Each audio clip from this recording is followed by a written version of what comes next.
podcast is powered by you. And if you want to support us, you can do so via Patreon. Just head to patreon.com/XboxEra. And as a thank you for your support, you get cool stuff and we get to keep doing what we do. Now let's get into it.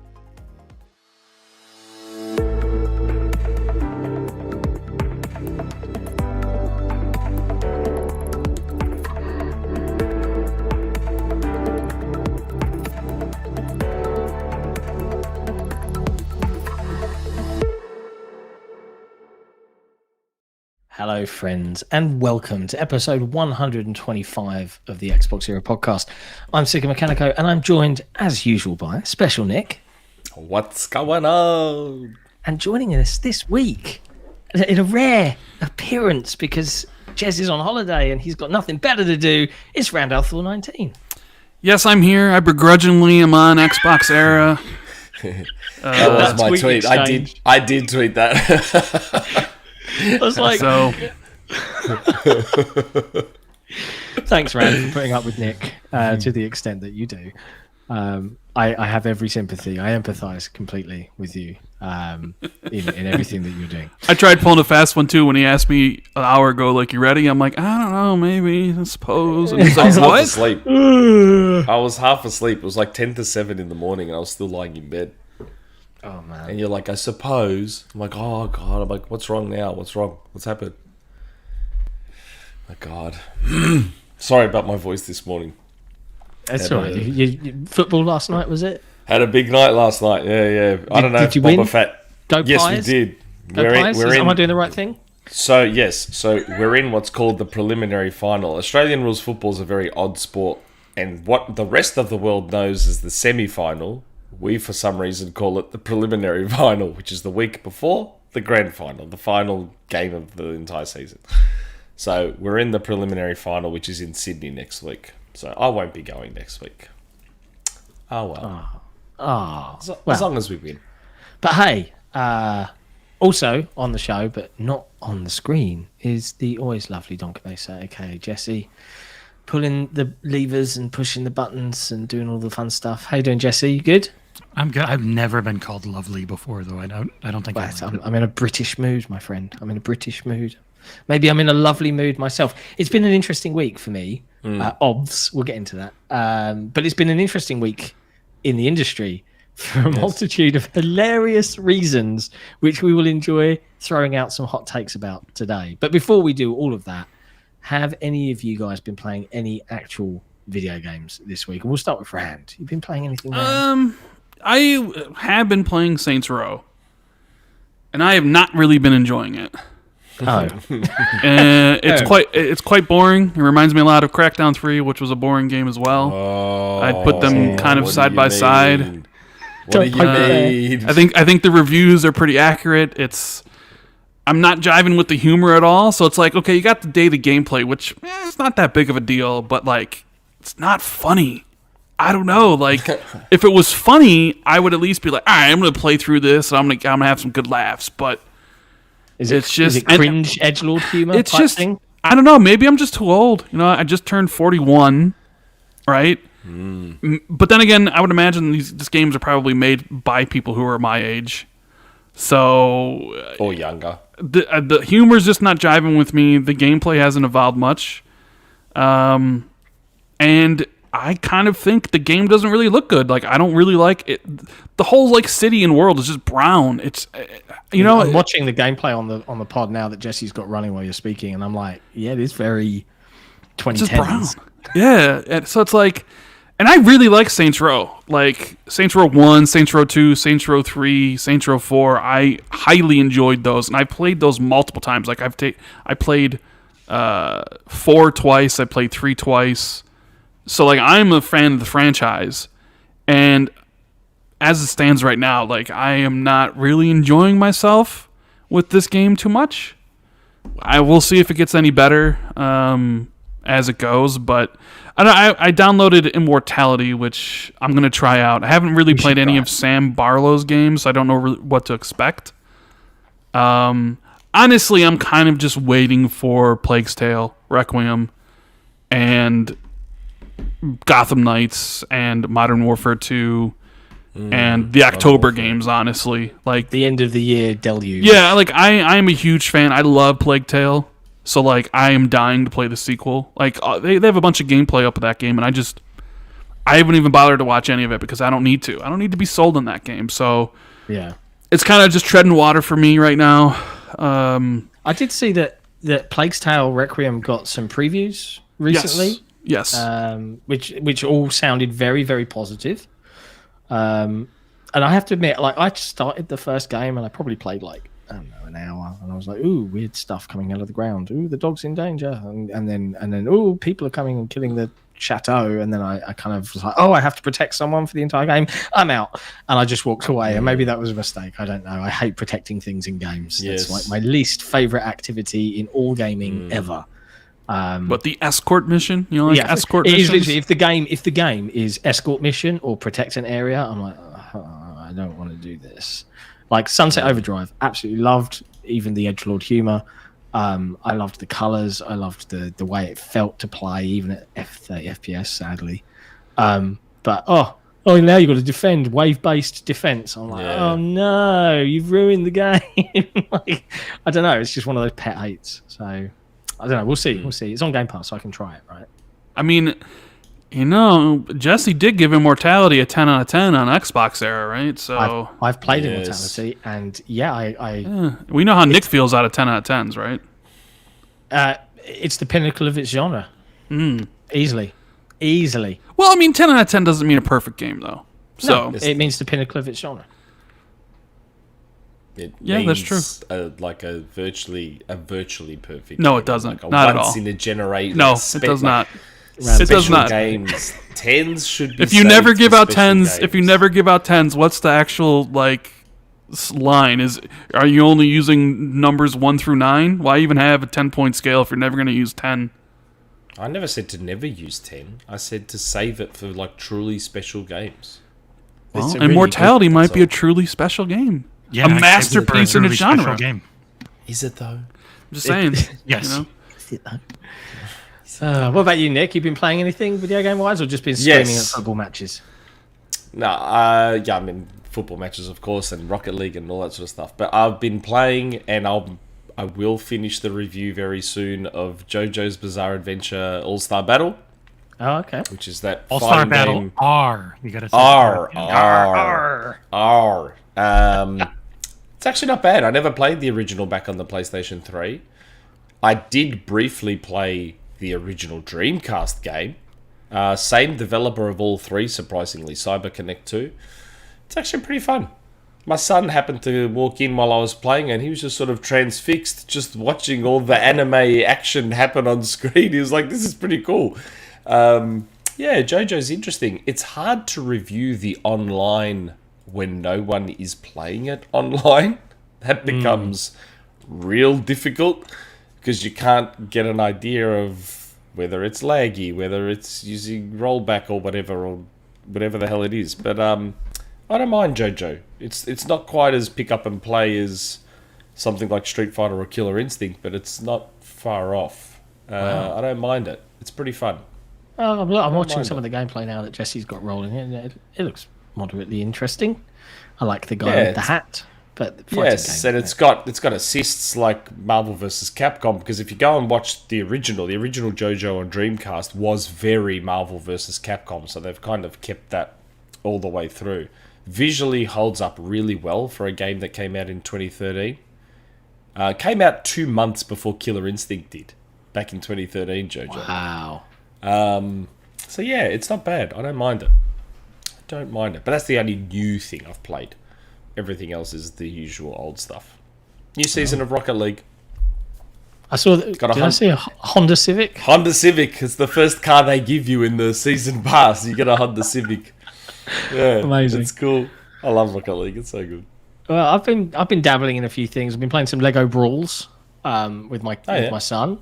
It's mindless, but he kept winning, so he really liked it, and I was like, yeah, this is definitely have no skill barrier whatsoever, son. You are button mashing your way to victory. But kids love it. They unlock Lego pieces. It really does. Like after playing something like Lego A Builder's Journey, which I don't know if either of you have tried, but it's a truly pretty game. Like, oh, how can Lego be pretty? Lego Builder's Journey is absolutely gorgeous. Stunning. And this feels so 2008 flat, like old school, low. It's just. I mean, it's Lego, but it's bare. It feels like it had no love put into it, really. And I don't mean to disparage the developers of that particular game, but it just feels like a bit of a cash in to the whole Smash Bros type genre to sell some Lego stuff. It just feels a bit and there's no real depth that I can detect there whatsoever. I've been playing a fair bit of You Suck at Parking, which I'm not allowed to. I believe I'm not allowed yet to talk about how I feel about it. So I won't. Okay. But yeah, that's interesting. That's a game. And it's coming to Game Pass. And it's coming to Game Pass. I've been doing quite a lot of stuff to do with Halo Infinite. I can't think why, but we'll get into that in a bit. So yeah, this is about it for me, video games wise, this week. Did you see I caught up with MVG? I did. I saw the pictures on Twitter. How is he enjoying being back home? It was really good. It was great. That was great catching up with him. Should I prepare myself for a 20-minute tangent about Greek food and Melbourne? No, but it was funny when we got there. Like I was late because the traffic. Like people think I'm joking when I say Melbourne's traffic is the worst in the world, because Melbourne doesn't have a big population. So how can we have the worst traffic in the world? Now remember, Dim's from the US. And I told him, I said, I keep telling people, dude, our traffic is the worst in the world. And he's like, I think I agree with you, man. He's like, I can't believe how bad it is. I'm like, yeah, for a city that's as big as ours, like geographically, Melbourne is quite a physically large city. And we only have 5 million people here. Wow. And yet our traffic is atrocious. It is so bad. So took him half an hour. Worst traffic. Yeah. It took Dim half an hour to drive like 600 meters or something. Like, it was just ridiculous. That just tells me you've never experienced Chicago traffic or LA traffic then. No, but you have to understand, Rand, your cities have large populations. Melbourne is 5 million people spread across a massive city, and yet we have insane traffic. What's Chicago? Like probably 10, 15 million? I mean, I don't know the exact number. All I know is that there have been times where to go 3 miles on the interstate in Chicago has taken me up to 3 hours to go 3 miles. Yeah, so, like I said, you guys have big populations. We don't. There's no excuse for our traffic aside from the fact that we just have the worst drivers in the world. Poor city planning. That's the answer you're looking for. I mean, it's Australians. They built it. What do you expect, right? Yeah, I got there a bit late, and I walked in, I'm looking around, and Dim's like, Nick, so go sit down. We start having a chat, and then we go to order our food. We order our souvlaki, and then I'm like, we have to get a saganaki, right? We're always talking about saganaki on the show. We have to get a saganaki. So it's like, yeah, let's do it. And that's that photo you see. But when I rolled up, he's like, I've got a present for you. I go, what? He goes, yeah, I've got a present. So he gives me this copy of AFL 98. I go, oh my God, I had this game when I was 17 years old. He goes, yeah, I found it at my mum's house. He's like, what am I going to do with it? So he goes, yeah, you take it. So he gave me this. I thought that was really funny. Oh, the romance continues. Good. Jeff Grubb, watch out. Nick's flirting. His eyes are wandering. He's getting gifts. It was good. It was really. There's a conversation I always want to have with Nick, and I haven't been on the podcast in a while, but we can have it now. What? Because he always talks about weather and how Australian weather and stuff, and I keep on telling him you would never survive a Chicago winter. You would never survive it. He would freeze to death. Probably. What is your winter like in Australia, like right now? Because right now, well, let's see, we're about to enter fall, so you'd be about what, entering spring? We just entered spring. Okay, so what's the normal temperature for you in the dead ass of winter? Well, this year winter was a little bit colder than normal. Year. What is colder than normal? I gotta hear this. 21 degrees. And please use the right Fahrenheit, please. We don't need to talk about Celsius. I'm do that conversion. Come on. Yeah, can someone have a converter out, please? Because I'm not doing that conversion. What is it in Celsius? I think our normal winter temp, like our average winter temp, is usually about 14, 15. Usually. That's probably like what, 52 degrees Fahrenheit? That is 57.2. Oh, 14 that degrees is Celsius. that is so nice. That is such a it's nice not. weather. Oh my god. It's like It's not, t-shirt that weather, is- right? That is so cold. That is No, freezing. that is not. That is shorts. That is shorts and maybe Oh like my a sweater, God. bro. No. But this year was a bit colder. We were getting like 11s and 12s and stuff, which was like real cold. Dude, like, I think normally for here, for us, it's like 20 degrees Fahrenheit or like 25, maybe 30. Which I think I looked it up. It's like -2 degrees Celsius. Would you be able to survive No. in -2 degrees Celsius for an entire A lot like of the 5-6 time- months? A lot of the time when we go skiing on our mountains, we have to create the snow. Because it's not raining enough and stuff, so we have to create it ourselves. You up there shaving ice? Like, No, they shoot this water into the air, and Oh, then wow. it comes back down as snow. go figure. Nick, a couple years ago, it got as cold as like -30 degrees Fahrenheit here. What's that? What's that in Celsius, John? -30 That would be degrees like- Fahrenheit. In Celsius. Yeah, what's that in would that be? Celsius? 30 degrees F Celsius Negative what? is -1.1 Celsius. So yeah, Hey, we weren't that far off that this winter overnight as an overnight temp. We got as low as 0 one night. We were freaking out because it was 0. We were like, wow, what the like hell? it Wait. zero How all the is time that? in the UK. How is that a negative? How is John missed -30? the negative. Yeah, you missed the negative for sorry, Fahrenheit. I did miss the negative. You are right. I apologize. The actual answer is -34 degrees Celsius. What? No, Yeah. that's mess. I don't even think our houses would be able to handle that. That would be like. I mean, they basically tell you don't go outside for more than like 3 minutes, or else you'll get like frostbite and die. Yeah. It was See, that cold.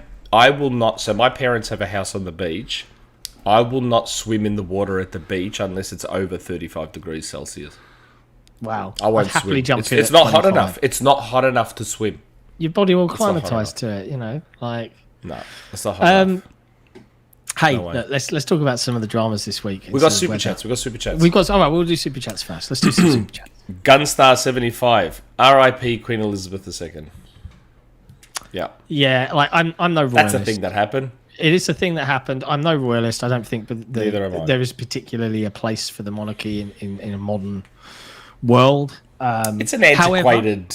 it's an antiquated thing, but I do. She was 96. She Had a did good that job innings. for 75 years. She had a Like decent she run. did it from 19 after her dad died, and boom, she's thrust on the Yeah. throne and in charge. Mad respect, you know, damn good innings. I don't care about any of the rest of the royal family, but I am also not going to be like, the queen is dead. People that do that about any death, you know, unless it's Hitler. I have to say, maybe call your jets.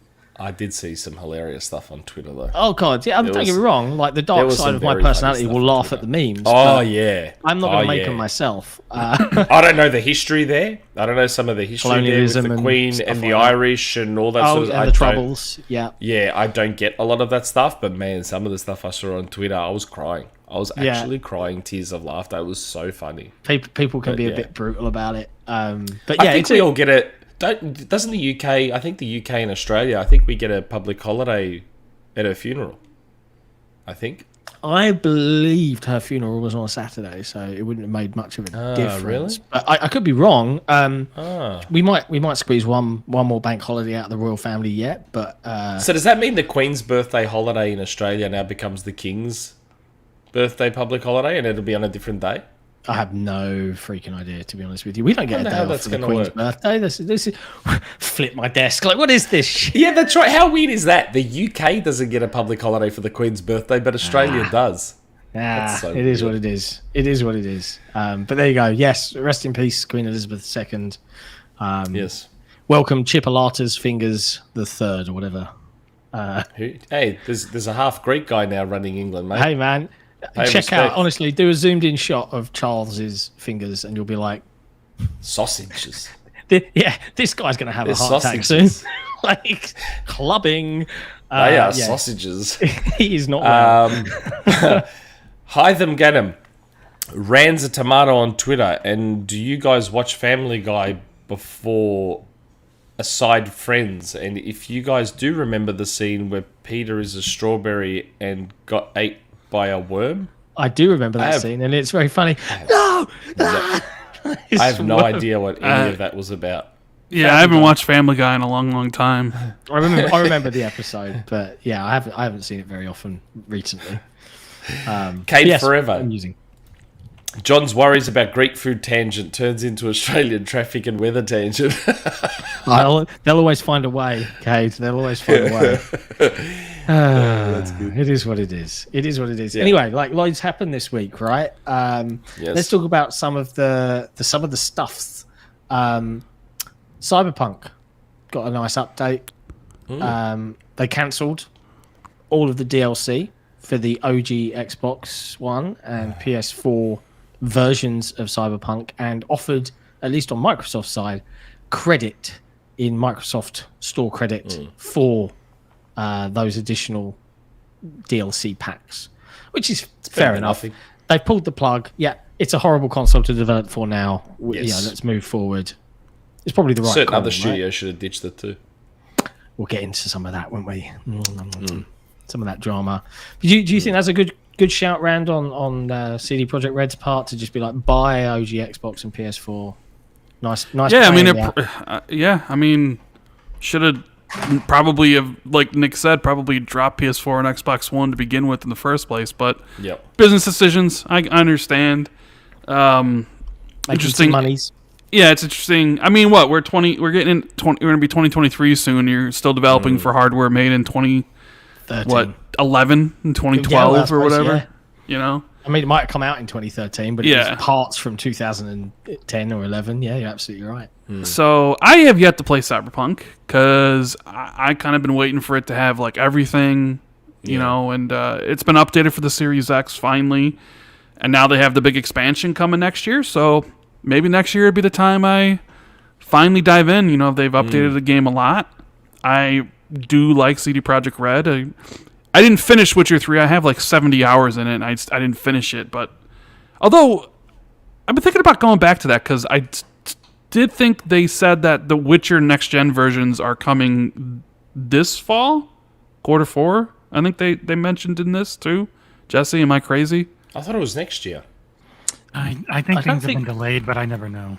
I thought they mentioned something that it was still on track for this holiday, but maybe I'm wrong. Maybe in May they said, in May they said planned for Q4 2022. Oh, in May. Okay. Yeah, that's probably not plenty of time for another delay. It's funny. I've tried to play The Witcher 3 several times, and RPGs I just bounce right off them. But Rand, if you haven't played Cyberpunk yet, I've probably put about 20 odd hours in, and I just treated it like a shooter. So I just ignored all the skill trees and stuff and just pumped everything into dealing death. And yeah, I've had a pretty fun time with it so far. I haven't played it in a fair bit, and it's nice to know that there's a Series X and S patch now. I think it offers a 60 FPS version on the Series S, which is buttery smooth. Yeah, apparently on Series S it runs all right. Apparently. And this is the only expansion to the game too, I think they mentioned. Wow, so it's just one and done. Just one and done. I think they said that in like a YouTube comment or something, like this is the only expansion for Cyberpunk. And that they also confirmed that they're working on Witcher 4, I believe. Which we already know. The reason they're doing the refund is because it was the only way you could get the season pass, as far as I know, was buying the Xbox One X Cyberpunk console, which now can't play the expansion. Oof, man, who would drop money on that right before the new consoles come out? I mean, weird decision, but whatevs. Was it though? Because Cyberpunk was supposed to come out the year before. Got delayed to 2020. Oh, of course, they had the consoles for ages, didn't they? And the console was just kind of sitting there being like, well, we made it. We still got to sell these things. So, yeah. Oof. Big thank you to, where is it? Windowed Box, rather, in the chat. CD Projekt Red has confirmed that the next-gen update for The Witcher 3 is on track to release in the fourth quarter of this year. He's put speech marks around it, so I'm going to take that as an official quote and just believe him, or her. So thank you, Windowed Box, for that little comment and that clarification. Most appreciated. And hi, chat. How are you all? 176 people watching right now and only 44 likes. Is everyone's thumbs broken? I don't understand. Rand couldn't bring in more people with him. We brought the talent. Nick's here. So, I mean, why aren't there more likes? What do you mean? That's why I got you on the show. Hey. To get all your viewers that would normally be overlapping with our bloody show. I did a podcast yesterday. Some people probably checked that out. Now I'm here. People are probably like, we'll just wait. We'll wait for Xbox 2 on Monday. Hey, Monday. I saw a thing, and I've been meaning to ask you guys, and apologies if I should ask this off air, but I saw that Xbox 2 is like partnered now. Yeah. What's going down? We got a partner. Well, we've had a partnership for over a year with Manscaped. I think it's more like a different, like a podcast. Well, yeah. Network. So we got the Manscaped one, which has been extended for another 4 months, and then we just signed a deal with Blue Wire for the audio versions of the podcast. So like the iTunes and Jez out there making wheeling and dealing. Wow. So Jez wants that cold hard cash. Yeah, it's like a sports, like they kind of do sports podcasts or have a collection of sports podcasts, but they wanted to get into gaming, and they came to us, and what better way than to start with the second best Xbox podcast out there? Yeah. After Unlocked, right? What? Oh, the jokes! It's all fun and games. Okay, so what else have we got? Deathloop. Put them on Elder Scrolls 6. Who? Cancel Grounded? That's Don't you reckon? Free special. What's the point in Grounded? Don't worry about Grounded. Grounded comes out this year. Get Elder Scrolls 6 out there. Just cancel it. Don't worry. You get to start working on Grounded on your review soon, John. I know. I'm waiting. My little crew that are assisting me in this endeavor are. We're going to get together and do a weekend of it. I'm going to be really interested in seeing the reviews for Grounded because if you remember when it came out in early access, there wasn't a lot there, but people said they liked it. I think on Metacritic it's got like a 60 something, right? Because it's incomplete, which I understand. You are giving money for something, so like you could review it. But, you better go back and review it later when it's, the full product. And they've added a ton of stuff over time. I know Colt has played it hundreds of hours with his kids. He loves the game. So it'll be interesting to see who goes back and re-reviews it as, the full product. And it's interesting. I'm reviewing it with two people that are good friends of mine that have been playing it consistently since it came out in early access. I played it with them in the beginning, and then because of life and stuff, I dropped off and did some other stuff. But I recently, jumped into a few matches with them, and I've seen a lot of montages and stuff of what people have done with the build system and everything. I have never seen anything like what these guys have done. So I do think our video review will be quite interesting because we're going to do it in stages, right? We're going to start a fresh one and do the campaign and do the grind and go through the survival mechanisms so that I can get a really good grasp of it. But then we're also going to jump into their fully end-gamed, monster city that they've built. And it is ridiculous how they've designed traversing the world, using the build system. The stuff I've seen, it's frame rate dropping inducing. It's bonkers. Unless you're the host, it's really, really difficult to move around. It's that complex. So I looked it up. They have removed any review scores from OpenCritic and Metacritic. Everything's just shown as a review in progress now. That's what they normally do with early access games. Yeah. Interesting. Even though you could give money for it. So I think it'll do well. They'll let it be listed as a review, but in progress generally. There you go. Well, that's good. That is good. That's a good. Pretty good. Deathloop is coming on to PS Plus Extra. Now, correct me if I'm wrong here. Talked about that last week. We did talk about it a bit last week. I don't know if we knew that it was coming to PS Plus Extra, but I know that you put it in the show notes this week. And Jesse and I did have a little discussion that, September 14th, I think, was when it came out last year on PS5. I believe the little small print at the end of all of the logos said exclusive for 1 year until... Yeah, it says can't release on any other platform or console before September 15 or 14 or something like that. So, you have to wonder if it's like a Diablo 3 style thing. remember Diablo 3? Everyone knew Diablo 3 was coming out on Xbox, yeah?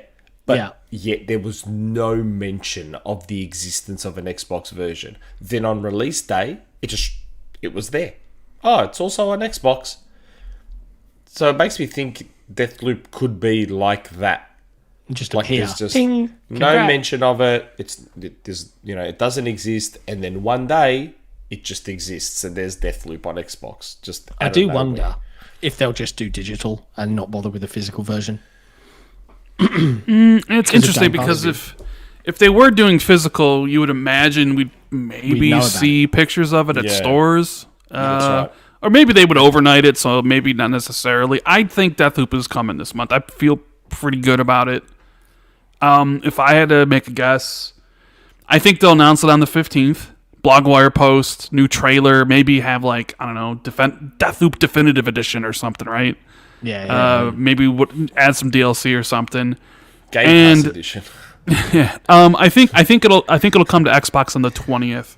And the reason I say that is if you guys recall that leaked Resident Evil 8 marketing contract that made the rounds. I haven't.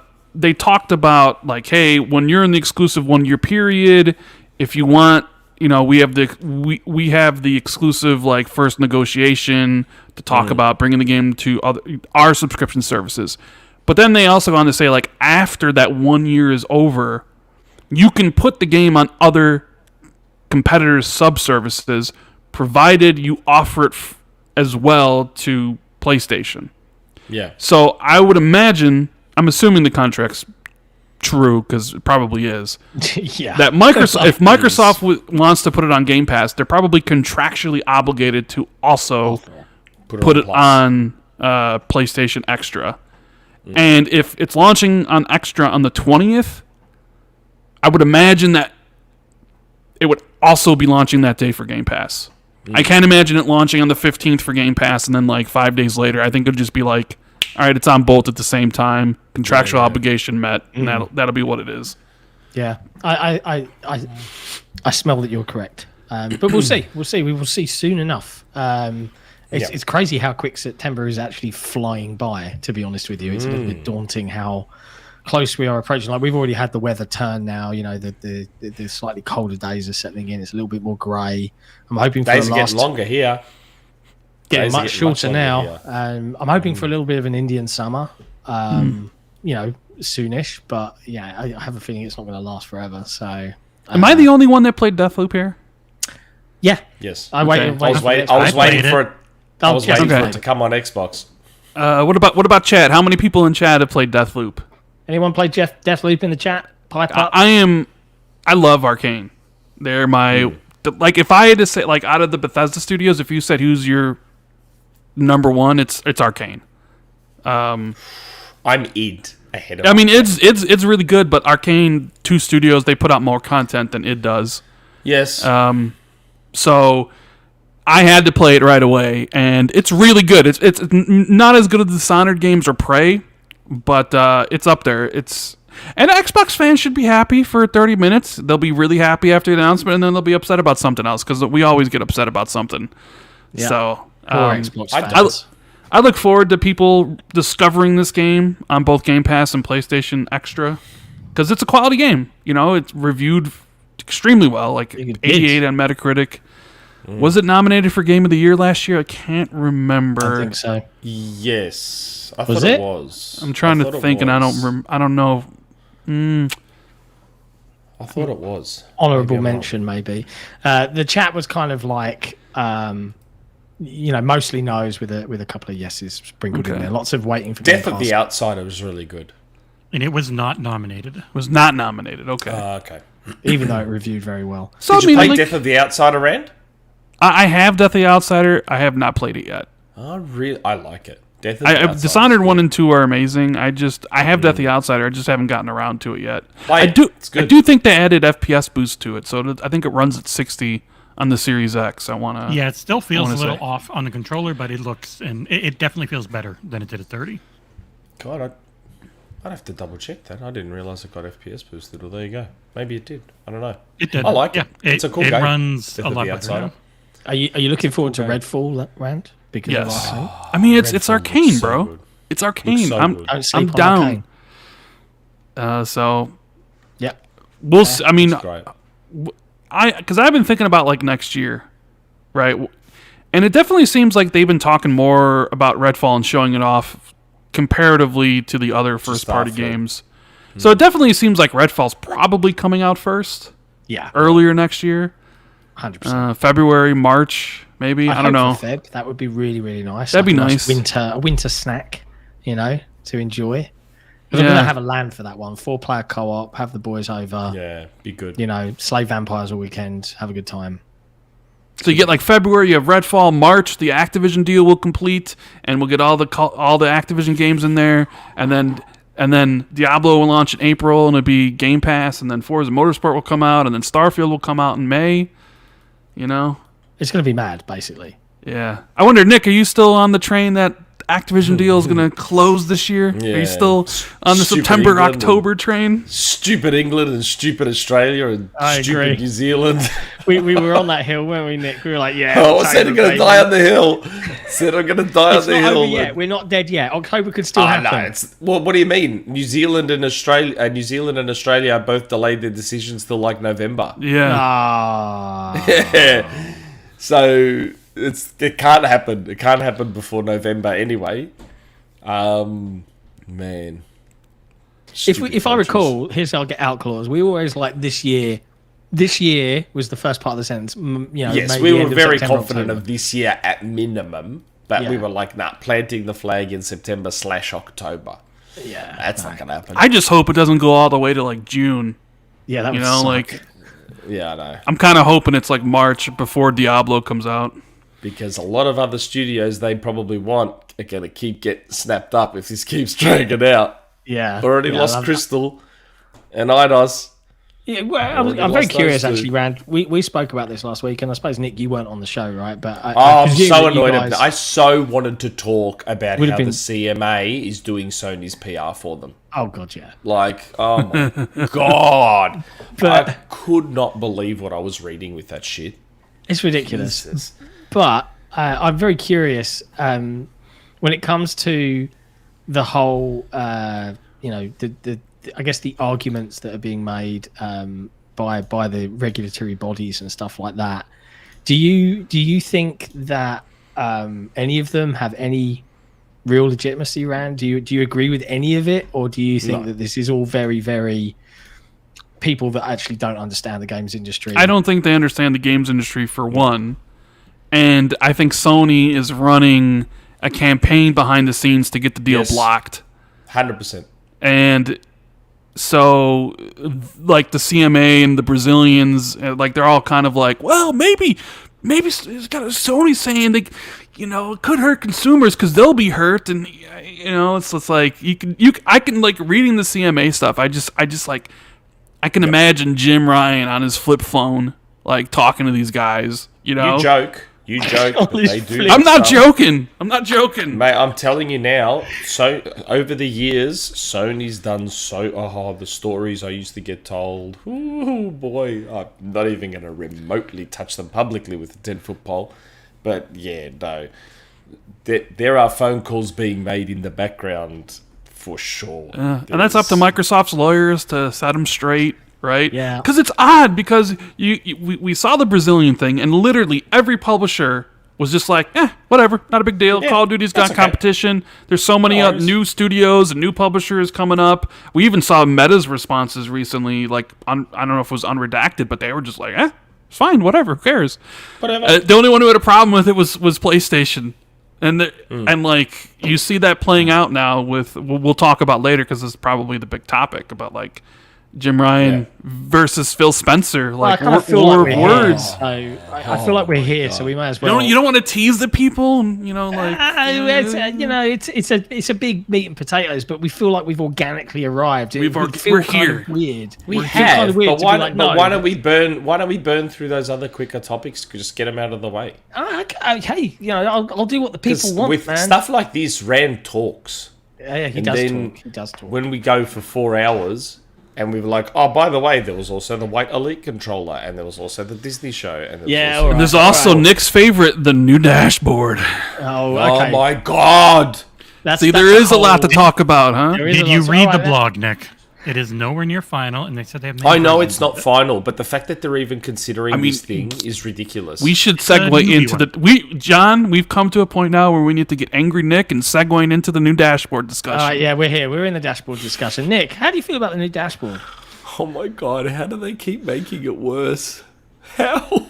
Here's my take. Here's my take. Let's see if you agree. I think that if I was to get that dashboard and I'd never used an Xbox before, I would probably be like, oh, wow, look at all these games I can play, because it's just a massive ream of Game Pass adverts. It's the Game Pass section. It's just titles of games that cover up everything. Right? Now, if you were not like, I'm used to the Xbox dashboard and I know where everything is, that's going to suck. But if you're a new customer, I think it would be fine. The problem is, we ain't new customers, right? And yeah, I don't quite get all the people that are like, I want a really sexy dashboard background I want to be able to see, because like I spend like 30 seconds if that on my dashboard. It doesn't matter really. So then why give us themes? I agree, because people are weird. All right, maybe I'm the only sane one. If you're giving us themes, then let us see the themes. I've seen some wonderful concepts from the community, but then I've also seen that a lot of them are not considering that you're 4 foot back or more from your TV.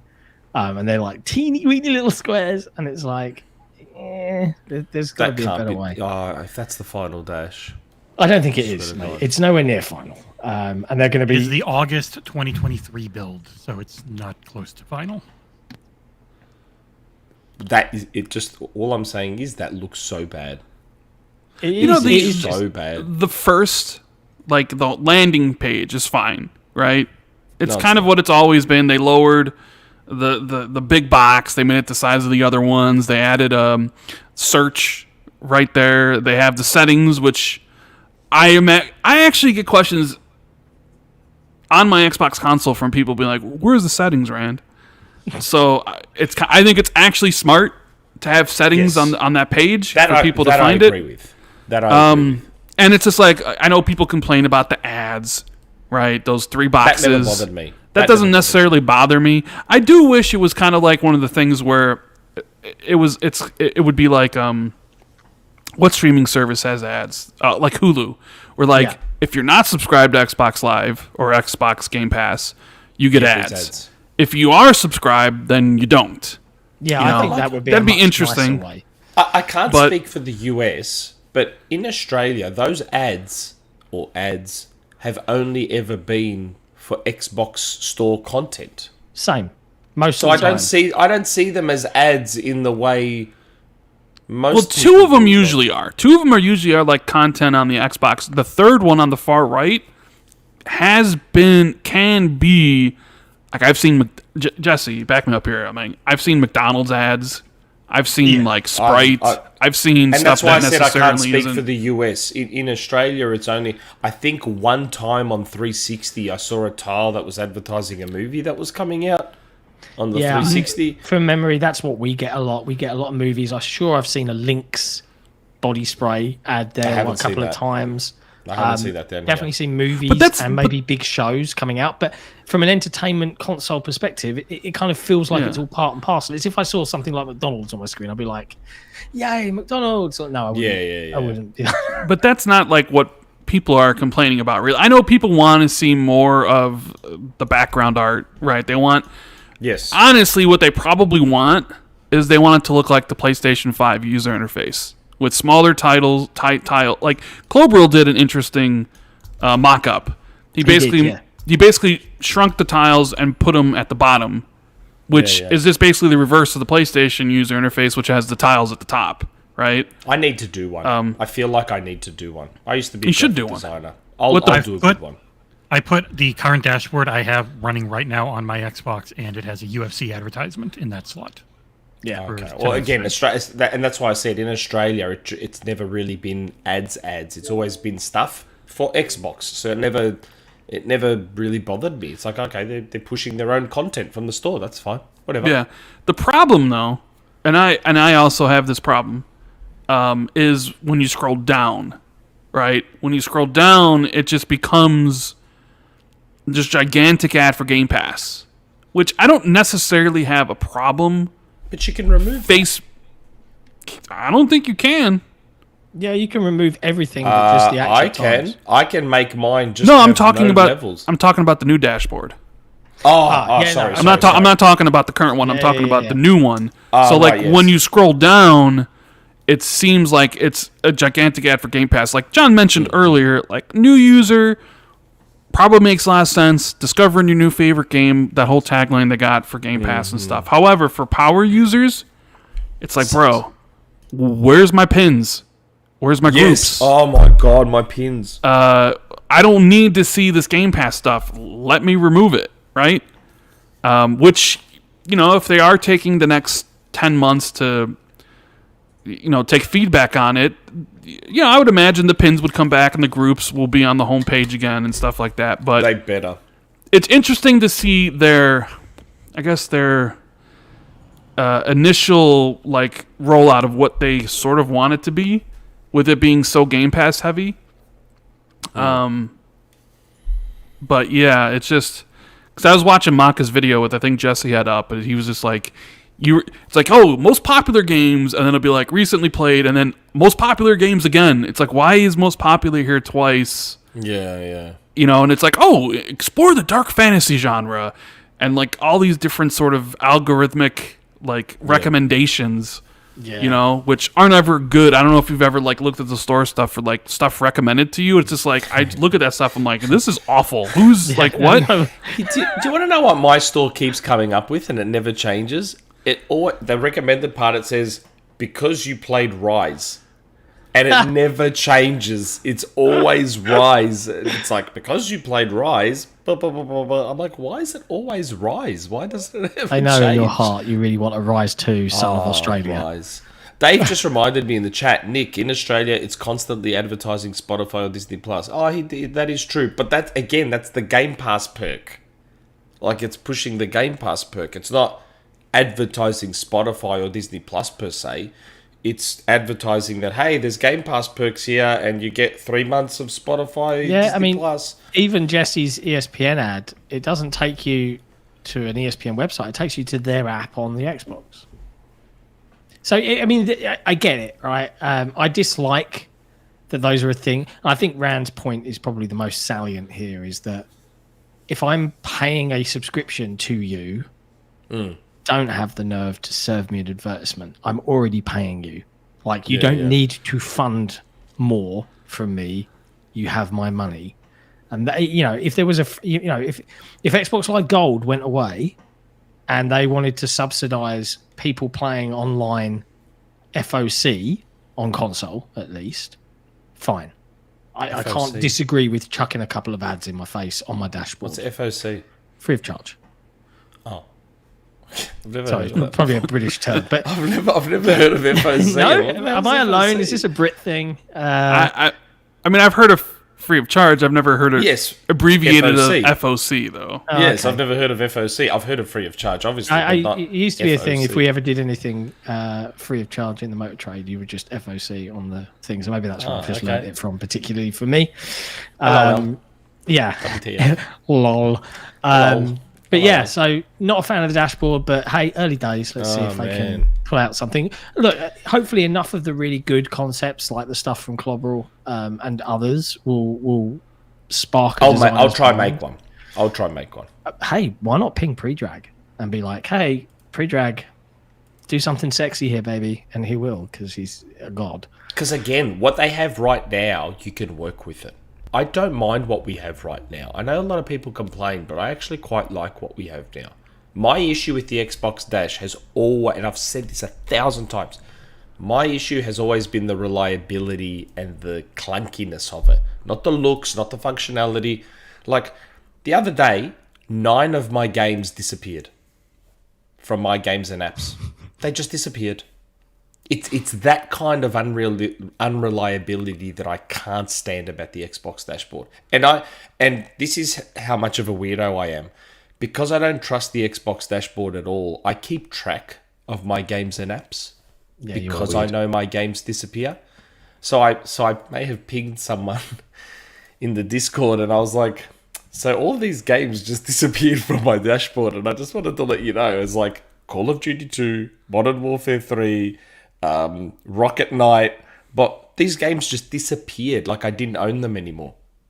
Very strange. And I think that's scary, right? That if you can own a device that plugs back in that many years back, and you don't notice that 9 games out of the 782 games you own have disappeared. It's like they've just disappeared. And how would you know? Unless you keep an eye on it like I do, like a weirdo. How would you know? Well, at least you're acknowledging your Of course it's weird. Of course what I do is strange. You don't even want to know what I do on the 360. You don't even want to know. You're right. We don't want to know what you do on the 360. Jeez. Man, the OCD lengths I go to on 360 are next level. Yeah, I know, and you don't want to know. Like, I'm actually partially glad we're not getting 360 games anymore, games with gold, because I can rest. I can finally rest. Oh, God. Well, hey, but there you go. So, other news this week, and hey, let's stop for a second and deal with the super chat that's been floating around from Georgie. There's 2 of them. Oh. Yeah, there's 2 of them. Oh, sorry, there's one above Georgie. Ladays is first. Yes, Ladays, Rand, have you read King Killer Chronicles? Highly recommend. I have not, but I do own the 2 books, and they are they are on my to be read list. However, he has the George R. Martin curse. Oh. So the 3rd book's supposed to be the final book, but it's been 10 years. Oh. Just like how George R. Martin hasn't released he's got two Song of Ice and Fire books left, but he hasn't released one in 11 years. Jesus. So it's one of those things where I want to read it, and I will, but most likely when like the 3rd one gets announced and is coming. So here's a question for you while we're on reading literature. Did you watch Stranger Things 4?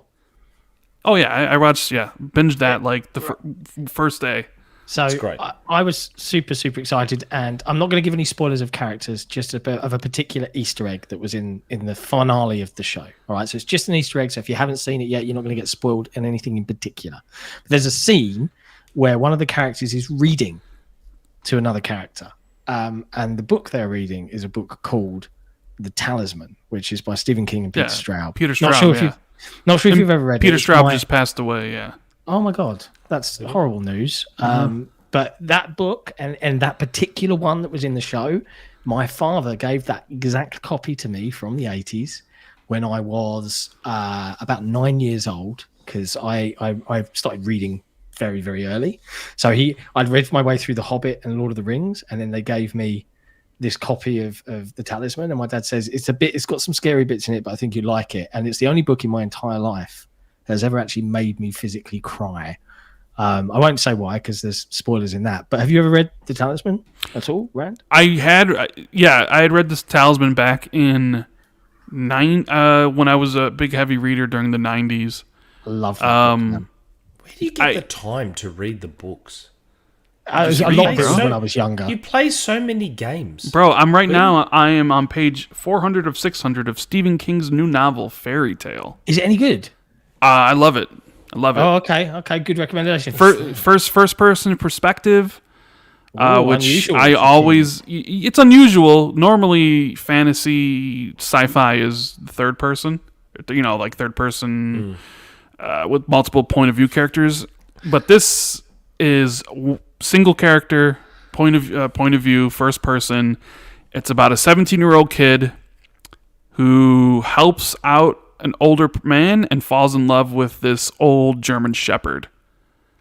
So the story basically revolves around a kid and his dog. Oh, okay. It's going to be heartbreaking. Hey, Rand. And, yeah. What? Do you know the last book I read? Like Dr. Seuss, Green Eggs and Ham or something? Not quite that bad, but... Biff and Chip. The Lost World. Jurassic Park. Jurassic Park. Yeah. Michael Crichton's a great author, though. That's the last book I read in 1997. Wow. That was the last book I read. So did you read Jurassic Park before the movie came out? I did. No. I remember, John, I don't know, I remember reading Jurassic Park and then watching the movie and being like, wait a minute. Where is they did this in the book. Where's this in the movie? That was my first experience of like, this isn't the right thing. The most egregious movie to book experience was Philip Pullman's Dark Materials trilogy. I love his Dark Materials. Right, it's a fantastic series of books. And I've got the first volume, Lyra's, I can't remember, the Dust volume, whatever it's called. I haven't read it yet. It's Book of Dust. Thank you. But I love's a strong word. I quite like the BBC show with James McAvoy and that HBO show here. Yeah, it's I haven't watched it yet. I'm gonna watch it when all 3 seasons are out. I'm gonna watch it all. It's worth. I think the last season is this Christmas, funnily enough. But did you watch the film, The Golden Compass? Oh, it was awful. Man, I stood up in the cinema and literally went, "What?" Like at the end. It was awful.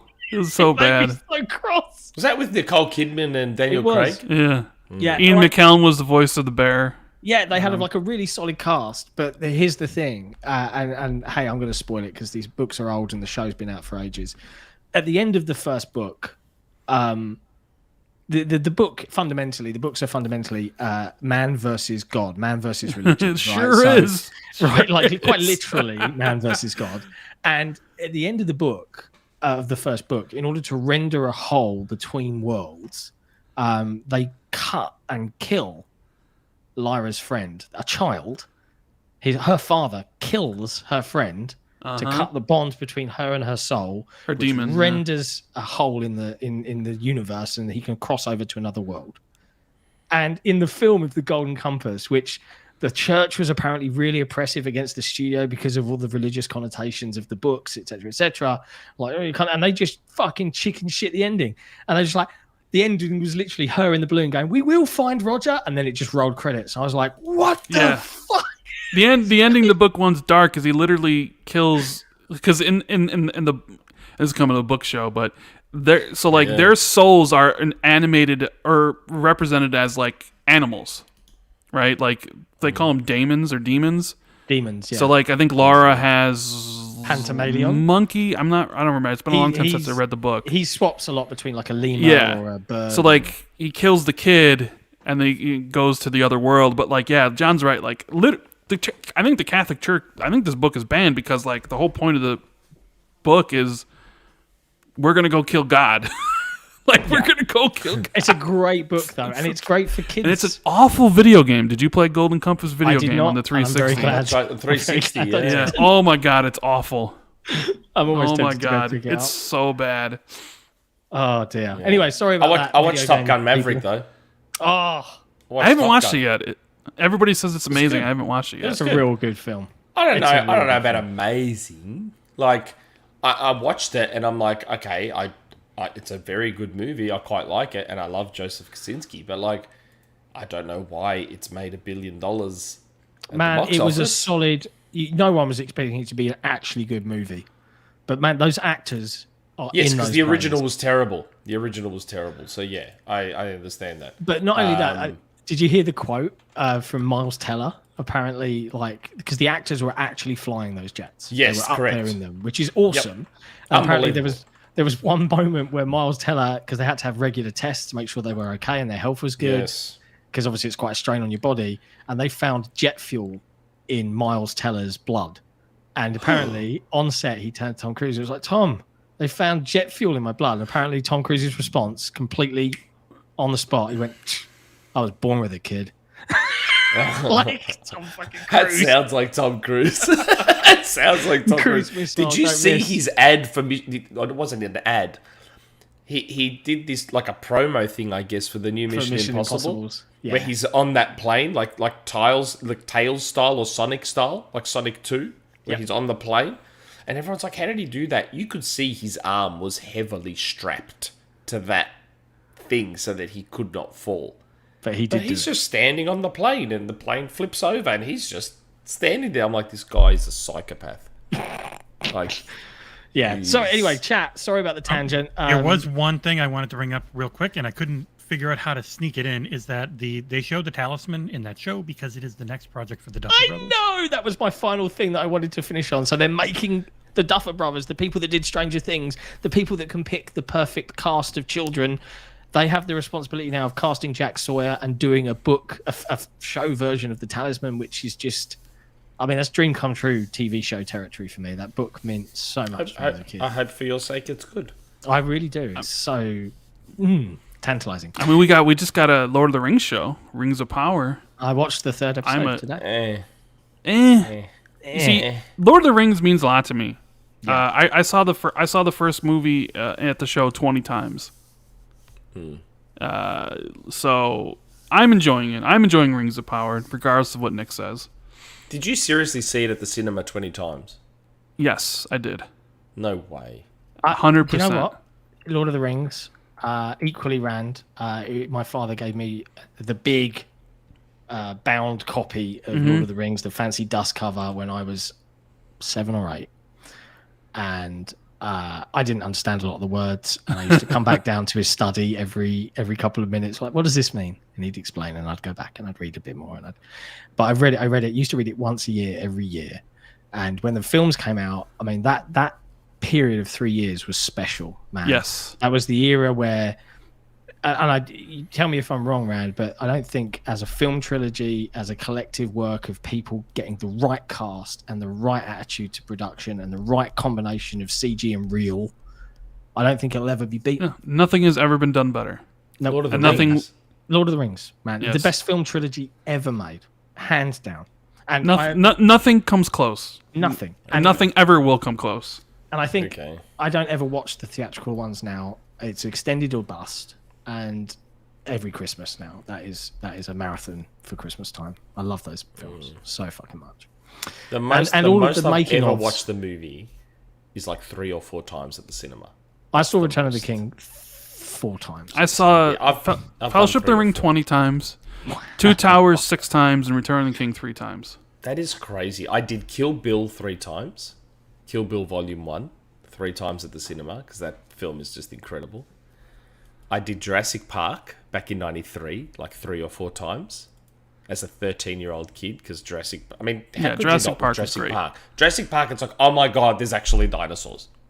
Like in 93, people were like, holy crap, there's actually dinosaurs. It just looked that good. Fun fact, that entire film, only 12 minutes of CG in the entire film. Yeah, I know. 12 it's minutes. incredible. You know what's great about that film is you don't even care about the inconsistencies.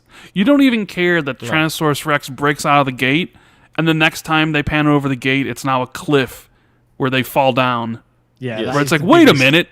That is the biggest inconsistency. It's like, what?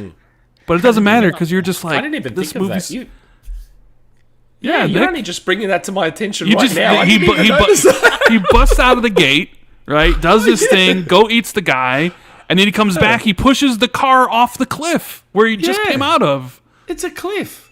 Here's oh my god! Could it not be the other side of the road? No, it's where he comes out of. It's not the other side of the road. No, that's where he comes out, because that's where the truck was. The truck was turned and over. you can see the there. wires all destroyed and stuff. It's very silly. Oh my god! How did I not notice that? He used his powerful arms to climb up the cliff really fast. And you don't notice it unless somebody tells you, or you're really paying attention, because it's like, because you're in the moment. Like, they need to get away. Here's the T. Oh, what the hell's? Oh my god! There's a big drop. And you don't think like, wait a minute. He just ate a goat right there. What's going on? I was 13 when I watched it, so I don't think I was really paying too much attention to the minutiae of movies back then. I just saw big dinosaurs, and I was like, oh my god, this is amazing. I wasn't worrying about anything else. He ate that guy on the toilet. How funny was that? It's a big blooper, for sure. But you don't care, because and every single Jurassic Park since, even The Lost World, which has some admirable scenes, has just got worse. Worse and worse and worse. Having said that, Jurassic Park 3, apart from the Alan I liked scene, it. I liked it. I was fine with it. Everyone was bags short, that movie. sweet. I liked it. Lots of Does what it said on the dinosaurs, tin. lots of fights. I liked it. And I thought the Alan bit was hilarious. Yeah, I mean, it's totally offensive. That raptor just... The best part of 3, though, is when the kid and Alan Grant are on the one side of the fence and the family is on the other. Right. And then they ask about the cell phone, and then the phone goes off. And then it's in the stomach of the... That's the best part. And he's just standing there looking at him. But how did Voted how did stomach. Noticing number one hear him or see him standing there, right? Because it's like, It's like the biggest dinosaur in the history of the world, and it's just standing there with a phone in its stomach, and they're like, "Where's that phone coming from?" I love it.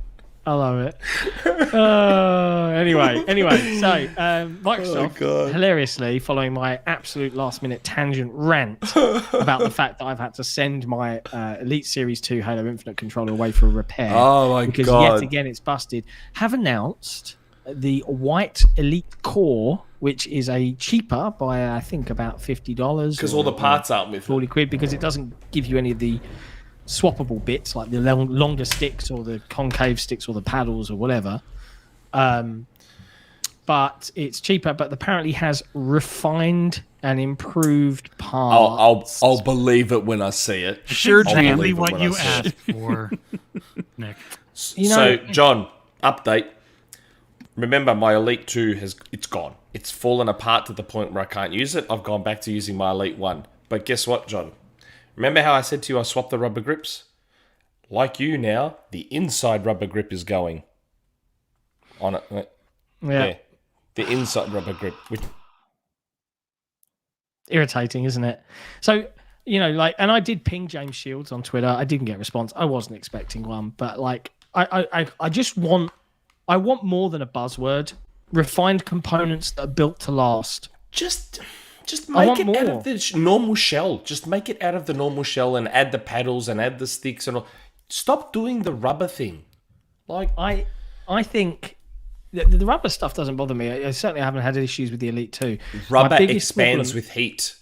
Yeah, Rubber expands with heat. but they seem whatever they've done with the Elite 2 seems fine rubber-wise. Rubber on the Elite 1 was terrible. My biggest concern is the buttons breaking.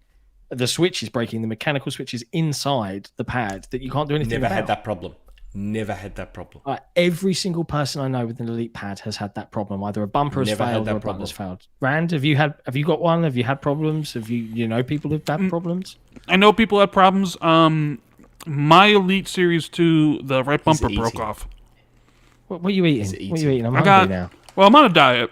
So, Is it good then, what you're eating, or is it just really unfulfilling and you're really sad well, about I mean, like, so I need to eat like 1,300, 1,500 calories a day, and I eat every 2 hours of small things. So right now I'm eating this bag of popcorners, which is like kind of like popcorn like shaped things that are 100 calories for like 10 of them. it? It Say sounds 2 totally hours ago. unfulfilling.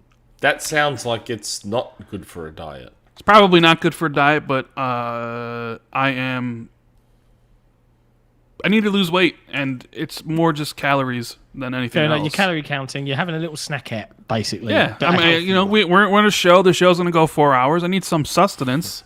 Yeah, cool. wanna have a- Right. you wanna You know, have we're a talking good, about healthy books snack? and movie shows and I stuff. know, and we Do you want to just have go a all good over the place. snack that still gives you that sensory satisfaction? What? What? I'm saying, do you want a good snack that still gives you that sensory satisfaction of eating something bad? It's gonna be Greek food, Have isn't it? dark chocolate. Have dark chocolate. I have like a dark chocolate bar every day, but They're great. Dark yeah, chocolate's nice. I just need some. This is 120 calories, so filling Have it up. nuts. Have lots I of do. nuts. I had nuts earlier. This is just a snack in between, These nuts. like lunch and dinner, essentially, and then chicken after dinner. So you need to get up the calories up to hit 1,500. Have some quinoa and tuna. I don't like tuna. I'll tell you what I can recommend. I was normally not a big fan. I don't know if you'll be able to get them over there, but I'll see if I can find like a variant of it. Lentils. But they're French style lentils, so they're really rich and tomatoey, and they are fucking delicious. Really, really nice. My granny makes great lentil soup. It's called fakes in Greek. Here we go. Fakes. Here So we go. nice. The diet, film, book, and video game podcast. Everything except video This games. is what, but you see, this is what Xbox 2 does. Like sometimes, I know Jesse watches it, but like for like the first hour, Watch it when I'm awake. when you're awake. But like most of the time, we don't even like talk about the video game stuff right away. We're just kind of just bullshitting about whatever, Life. It's just Life, yeah. man. Sometimes just you gotta like talk about things that matter to you. It's not just like, well, let's just immediately go into Xbox. It's like, what about what? I don't know. I always It's part find of the fun. I do my best. Like, forgive my time zone. I try to watch. Oh, it's fine, John. It's fine. When you guys start, it's like 5 a.m. when you guys start. Yeah. Like 4 a.m. my time, man. I'm asleep. I'll tell you what I have realised I've got recently. kids. I don't get much sleep. Podcasts when you're either married or certainly not looking to expand a social life particularly. It's easy to do regularly on a Saturday night at 11 p.m. Not so much when you're on your lonesome. It gets in the way sometimes. Gets in the way of actually being able to do stuff and go out places because it's like, I can't really go see that movie tonight because I got to be back for 11 p.m. You can go back to doing the 4 a.m., 5 a.m. Hells no, brother. I'll live with this. You can go back to that if you want, and then it gets to be 3 p.m. my time. No. 4 a.m. We lose all of our wonderful UK audience that are willing to stay up late on a Saturday night. That's true. Hey, shout out to the 257 people watching. Make sure you hit the like button. There's only 107 likes, Rand. The math doesn't work. Should be like at least 200 by now, right? Like, I'm expecting it just within seconds. I mean, the to get talent's 200. back. Nick is here. Yeah, that's right. How many rumor mills are there for today, Nick? You gotta be like, Sure, I said there was one. Don't talk about stuff that we say off air. Yeah, but still, this is all about the tease, man. It's you all gotta about get the people tease. excited. He's right. You know I mean, what this I'm is saying? is the number one Xbox podcast in the world. This tangent came from a super chat, and we had a second super chat. Yeah, I know. Yeah, We're sorry. We're sorry watching. George, I'll try and get us back on track. Xbox should grab certain affinity, Asobo and Asobo for Crimson Sky. They should get certain affinity. 100%. They should definitely go out there and get them. This ABK shit's gonna Embrace is gonna come in and grab certain affinity. You all know that's what's gonna happen, don't you? Certain I would affinity. imagine. Doesn't Tencent? How much does Tencent own of certain affinity? Oh, do they? 25%, something like that. Really? I think so. Yeah. I would not be at all surprised. I think I've said this before. I would not be at all surprised if certain affinity have like probably gone to Microsoft and be like, "Hey, want to buy us?" Well, there was that. I think somebody fix Halo. mentioned that on Twitter. Like Microsoft should buy you, and I think Max Hoberman's like, "Yeah," on Twitter or something. Yeah, I would not be surprised if they have probably outright asked Microsoft. Well, the thing to is, be acquired. this Activision deal is so big that they don't have anybody left in the mergers and acquisition office to do anything else. Yeah, essentially. it's all hands. So it's all hands, and it's already cost them Crystal. It already cost them Crystal. Did it though? Oh, I think Did it though? They would have. What? They would have. Come on, they've got that team. I think, working on but here's the PD. thing. I think the second the Activision Blizzard deal went down, it was goodbye to Crystal Dynamics and Nah. 100%. They've been trying to sell Crystal Dynamics and Eidos and Tomb Raider for a long time. I bet you the minute they were like, we're buying Activision Blizzard, they were just like, all right, well, that's goodbye to... And the other thing is, we know how unprofitable those studios are, right? Crystal Dynamics lost a shit ton of money, and so... Well, I don't know if I'm supposed to swear, but Eidos doesn't make anything. And it doesn't really seem like anybody else wanted them either, Nick. They sold for $300 million. It didn't look... Sony didn't look like they wanted them. Didn't look like anybody wanted them. Tomb Raider I IP did. being Xbox exclusive. I did from too, but- there forward I would have been wanted a boon, right? Like that would have been right. Okay, we've got our Uncharted. Boom. We've Sure. got our Uncharted. Yeah, but they sold for so low, which goes to tell you just how valued they are by the industry itself. Like how valued, like, you know? It's a shame, really. Yeah, I mean, you know, well, actually, we're going to get more Tomb Raiders. We're actually going to get Deus Exes. Can you honestly say if Microsoft bought them that, you know, Deus Ex would come back or what? Like, there's probably a chance Legacy of Kain... Well, do they own Legacy of Kain? Yeah, they does do. Square Yes, own that they still? do. No, they got They it. do. Yeah, okay. There's probably a chance Legacy of Kain comes back. That's was a something rumor. that Maybe that definitely... remaster will be brought back. I don't see that Because- happening under Microsoft, right? So... Yeah. Yeah. You know, but you know, the thing I'm worried about, Nick, isn't so much. Well, now that Crystal Dynamics is gone, it's what happens to NetherRealm and Warner Brothers. You know, like I've been told, like people have been sending me stuff that, like, hey, they're not licensing stuff for Mortal Kombat anymore and things like that. You know, I mean, I'm not saying that's inside information, but like regular Twitter users have sent me this stuff about, you know, how this may be happening, and it's just like, well, if that's the case, I don't think Microsoft's going to be involved because they don't have anybody to do the mergers and acquisition. So yeah, I can imagine if this drags out. I mean, this is the thing. They are locked in until this is cleared. They're not going to make any other moves in the acquisition space until the ABK deal clears. And as long as all these regulatory bodies keep doing PR for Sony, it's going to keep... Brutal. Well, look at the countries. UK, Australia, New Zealand, all very pro-Sony. We're not there yet. We'll talk about Cryin Jim Line in a minute. So we're still talking about the Elite controller, right? Well, yeah, the only other thing to mention on the Elite controller... I have to buy it. I've got no choice. Same. So I have to buy it in a couple of weeks. Yeah, but what color, though? Well, it doesn't come to Design Labs until later in the end year. of the year. End of this year. So I'm going to have to maybe buy 2. Yeah, but here's the thing. It's like the white and black combo really doesn't do much for me, right? Yeah. I want to see what colors and options they have in the Design Lab before. Purple, red, green. What was the fourth one? Purple, red, green. Was there a blue?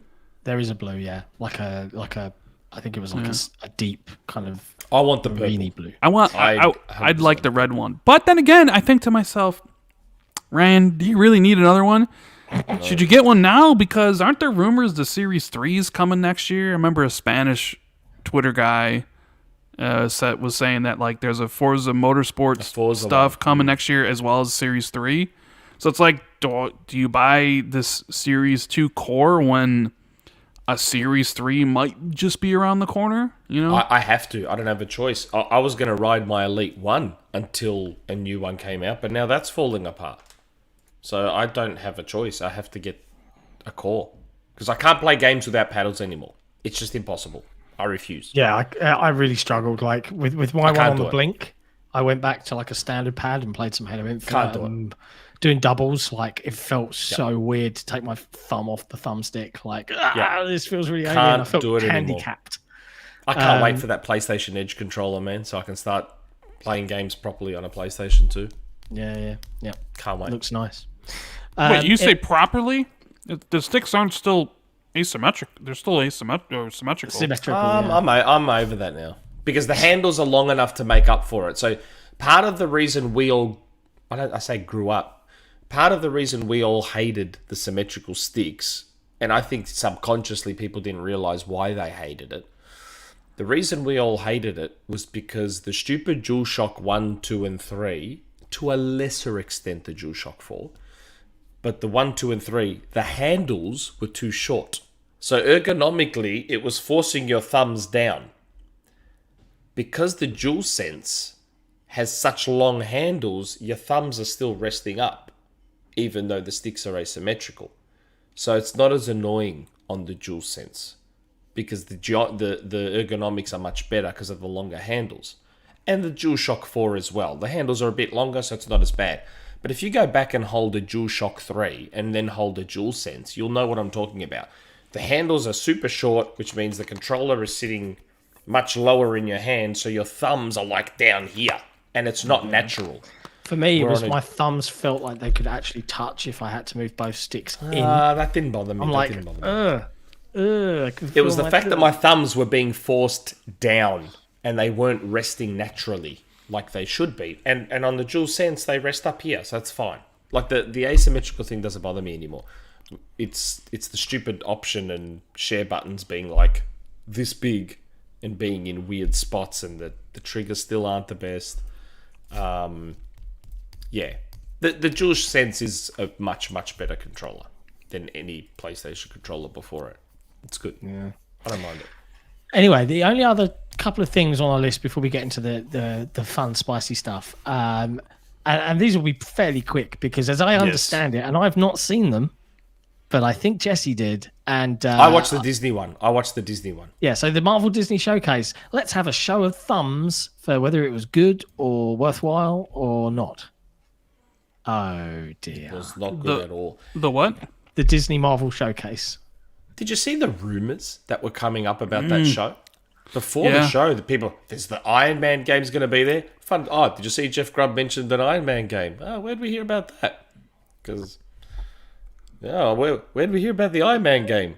I think this guy, Come on, Rand. Where's my props for the Iron Man game? I didn't know you're the one who talked about Iron Man game. Oh, conveniently didn't know, huh? Oh, he was the one. I honestly don't know. I honestly... No, the rumors were wild for this Disney thing. Yeah. Wolverine gameplay, Spider-Man 2, Kingdom Hearts Iron 4. Man. Yeah. And it was... Here's the thing I'll say about it. At least it was only 20 minutes long and they didn't waste our time. Yes. Too much of our very time. Short. Otherwise, it was quite bad. And maybe we're just getting to that point now. But, like, I am just... And I know this is a, like, huge thing, but, like, please stop it with the mobile. Yeah. And it's because I'm not the target demographic. I'm never going to play that stuff. So it's just like, I get it. Those games are probably going to make more money than any other console stuff. Yep. It's just kind of like, and here's and it's like, get it on the App Store and Google. It's like, oh Jesus Christ! I will say though, I am all in for Gargoyles Remastered. Yeah, I've heard that's the only thing that people were very hyped to see. Yeah, I've just seen in the chat. Remastered. Widja Santoso, wasn't XboxEra supposed to live cover the Disney Marvel Showcase? Yes, except that they said, no, you're not allowed to co-stream it, and they would just copyright strike us for even attempting to. And we did discuss, like, doing it in a jokey way, where, like, Jesse was just watching it and, like, maybe playing with Disney characters and stuff and, like, just having a laugh with it. But it just would have been a bit of a waste of everybody's time and not and really for worth 20 minutes, like... Yes, and turns out it wasn't worth anyone's The biggest time, announcement was just...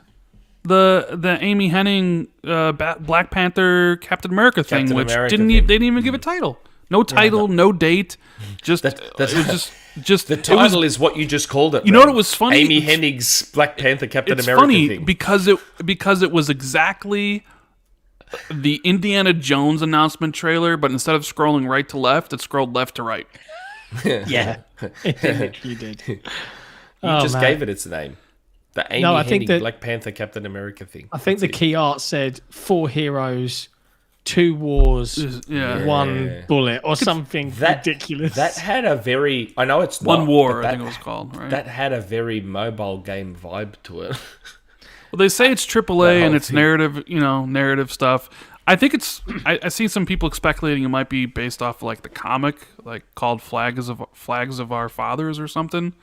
I could see it being called that. Like that's with like Black Panther and Captain America and World War II. So that's probably what it'll be titled. I'm interested because I do like the Uncharted games. I thought Amy Hennig just had a bad stretch. She's had like 2 games canceled under her. She got pushed out from her own franchise by Neil Druckmann, and then she went to where'd she go after that? Where'd she go after Naughty Dog?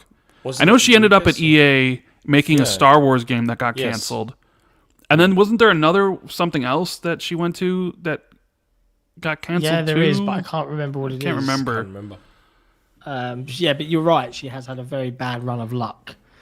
Man, I can't remember the name of the studios now. But I have to say, you guys mentioning like everything, like people, all of these big companies putting mobile games on display, there is a clear disconnect. That is, it feels like it's ticking a shareholder box. No one who plays those mobile games really is watching or tuning into a showcase to see a reveal.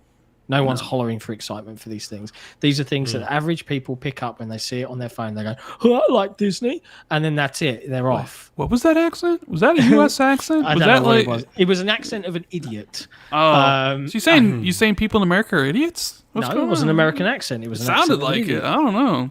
Yeah, I mean, I can do an American accent if you want me to, Rand. But okay, are you going to be like Jez's American accent? No, I can actually. I think I could do a fairly passable American. Depends on where I'm going to go, but I can do the rest of the pod in an American accent if you want.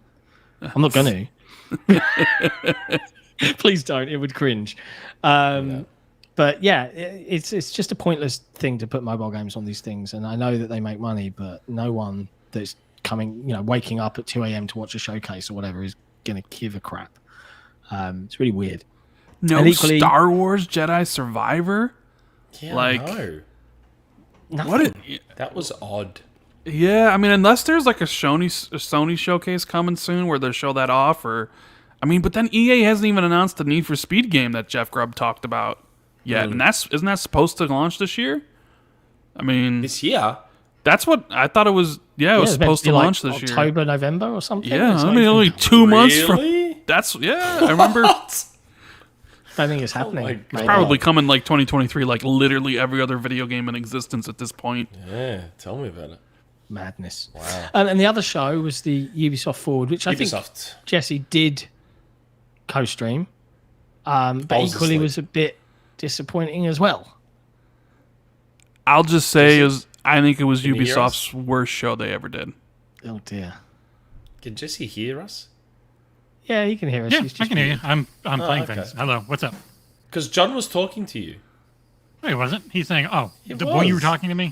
Oh, sorry. well, I kind of He just said, said, you know, I think Jesse was co-streaming, and I'm sitting there was waiting. expecting for I'm Jesse to playing be like, things. yep, 'Cause I you don't fucking co-streamed it. watch. Watch the fucking stream, and you'll see I'm showing my co-stream, Nick. I'm showing it. he's very I reading don't a watch book. this. He's reading I a don't. book while he's doing the co-stream. Yeah, I have this all set up. It's fine. I don't watch the show while we do the show. I don't trust Yeah, my it Australian shows. internet to be able to handle it, so I don't Trust watch your the show incredible mobile at the phone. same time.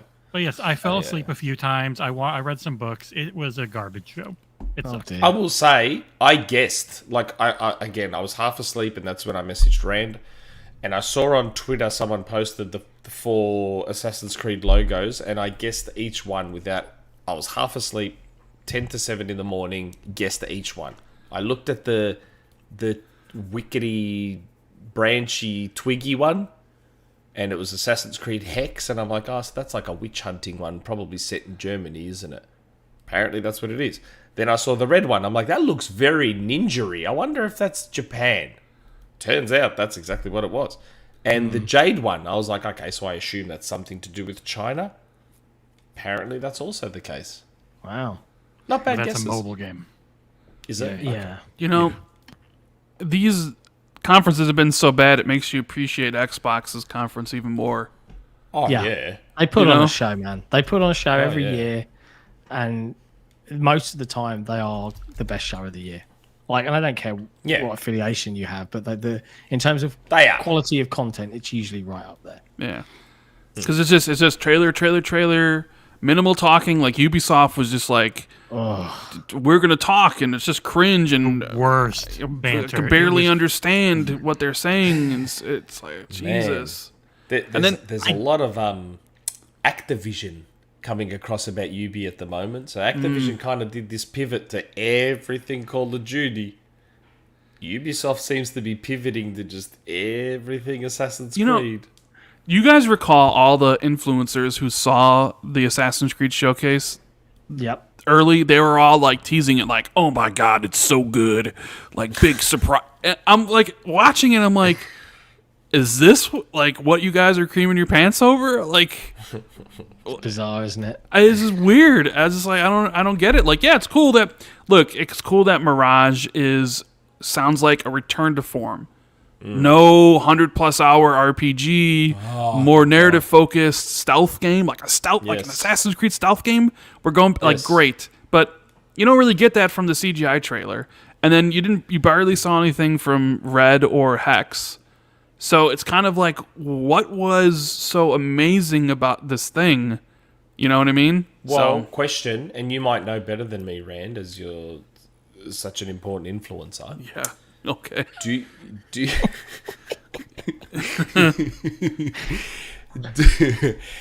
do you think they told them to like act excited? I mean, I don't know.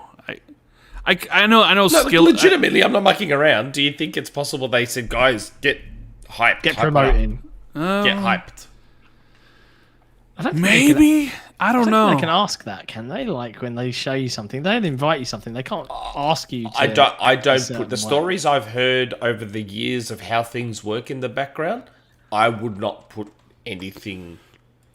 Oh man, MVG told me some amazing stories. Like, I would not put anything past any video game company.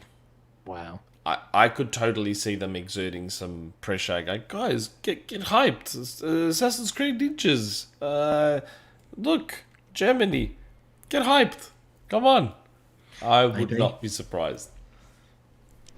Maybe. Would not be surprised at all. We got a couple of super chats in here. Death Ray Tower is the first one. Death Ray Tower. PS5 crossplay. The Xbox Series X crossplay. Go. But what are we talking about when you sent that super chat through? What game were we? What were we fighting in? What were we Clarify talking for me, about? Death Ray. We need to know. We need to know what you want to fight us in. And Georgie with another one. You forgot Dalala not working on Battletoads 2, but Mickey Mouse. Yes, and that did Yes. look quite cute. That was like a canceled game they went back to, apparently, as well, the Mickey Mouse Really? game. Yeah.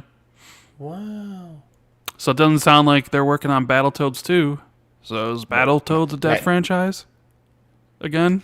Probably, it had its time. Or that also means Diala's not working on Banjo. Definitely not working on. Who Banjo. said they were working on Banjo? I'm just saying, like, because people were speculating, like, if we assume there's a Banjo game in development, which I think there is, who could possibly be making it? And I think people were floating out, like, Sumo, the people that did Sackboy, right? Dalala, Platonic. You know, people were just NetherRealm. throwing out, like, guesses of who it could be. Sumo would be a good fit. Yeah, I think Sumo could do it. They're from the UK, yeah? We're talking a remake, right? I don't know if a remake or a new game, but just a new Banjo game. Interesting. Sumo would be a Interesting. good fit. Sackboy was great. Is great. Hey, Sackboy's good. here's a random tangent. Do you guys watch the surprise drop announce Halo 343 Forge building stream yesterday? Look I have not had a look at that chance. smile. He talks. He's getting really excited now. Really? Oh. Okay. Look It at was that. It pretty happened cool. while I was sleeping, so I didn't Hey, see you it. probably didn't. Did you watch it afterwards? I have not seen it yet. Oh, mate, come on! It's When your was it? When co-host was it? here. When was it? It was yesterday. I think Okay. it would I have was been meeting very with early MVG. morning your time. Like, I took my son to a birthday party. He's refractured his arm, by the way. oh jeez. Took my son to a birthday party and had to make sure he had like a protective cuff on because he wanted to play soccer and footy and all. I'm like, dude, your arm is broken. Like, just relax. Oh bless him. I had to take my son to a party. Then I went straight to meet MVG and then went straight to the footy. I did not stop yesterday. I do know that you were mentioned in that Forge thing. Well, it was quite a surprise to me. So I think I can talk to a limited degree about this. So I did get a ping from Unisec. So FYI for folks watching or tuning in, or if you've tuned in for the first time, I've been working with 343 on Forge since 2020. They flew me out to Seattle in March, just before all the lockdowns smashed in. Like, I was in Washington State when the first death occurred in America, and it occurred in Washington State. So got to see a bunch of stuff and test Forge. And been working on various builds since that point. And, I've been building a map with a build that I have. And they mentioned to me, I just got a little DM from Unisec on Discord saying, hey, we did some video recording on your map. It showed up great. And I was like, oh, cool. When's Why this haven't you happening? got him in the Discord? No, well, he probably wouldn't join our Discord. Why? I'm in a Discord with him for specifically for stuff. Maybe invite him. I'll try, but I can't guarantee he'll join. He's a busy guy.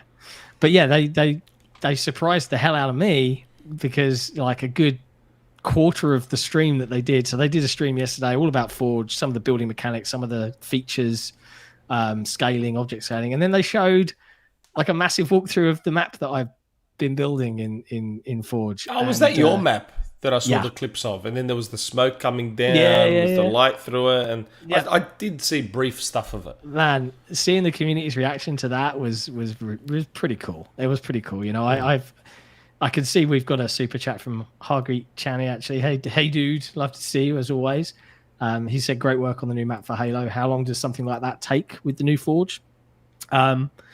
I probably would say there's probably 70 to 100 hours worth of effort on this particular map. I cheated a little because I wanted to have something soonish when Forge dropped for the community to immediately be able to download and try in November. So I took a design that was originally given to me by the Halo 5 Sustain team by a chap called Blaze Dillon. who used to work for 343 on that Sustain team, and he was like, "Hey, we're doing this ODST event. We've got this block out, but we don't have time to do anything with it. Could you help?" And I was like, "Yeah, let me take a look." So I took that same block out and I rebuilt it, and then thought, what theme can I apply? And I was like, let's do a city theme. Let's try and basically the objective was make people go, "This is Forge," and it was really cool to see that succeed. Forge looks amazing. It really is to look amazing. Super incredible, and there's so much stuff. Like, you guys have just started to scratch the surface despite all the leaks. There's stuff in the leaked build that you guys haven't seen yet because it's not in the leaked build, that I think they'll go into over the coming weeks and months ahead of launch. But it was a super cool moment for me to kind of see people's reaction to that and be completely blown away. Congratulations. Yeah, it was pretty cool. It's pretty cool. John saving Halo. Yeah, I'm here. I'm working on other maps as well, so I'll hopefully have a couple of things ready to go. Remake some old ones. I don't like doing remakes, and the simple reason is that if I'm going to make something, I'll make it because I want to make it. I don't want to make someone else's. Like, try and make a map where you could beat me on SWAT. It would just be you trapped in a box, always spawning away from me, with a label on it, Nick's box. And I just stand in there and you can just take pot shots. Glorious. But yeah, I mean, there's lots of cool stuff coming down the pipe, and some of the stuff I've seen some of the other Forge Council members working on is equally ambitious. So yeah, super exciting. But it was a very cool moment. Yeah. Anyway, the biggest piece of news of the entire week, and the moment arguably that people are here to see the spicy takes on, cryin Jim Ryan was very upset and made a public statement this week. And I'm going to read out the public statement in full so we can all enjoy it. Well, you gotta read out Phil's first, because Phil's statement came before, and that's what Jim's responding to. So they kind of go hand to hand in together. Well, you know. Oh man, this is now I've got to go dig out because I had Jim Ryan's one. You got to read Phil Dominus Maximus. At least really now we know where the CMA statement came from. Yeah, Jim cryin dance moves line Ryan. You know. God. Where is Rand? Tell me something before John finds it, because I can't remember. This is me honestly asking you because I can't remember. Were you team COD's going to get locked down eventually, or were you team it's going to stay multi?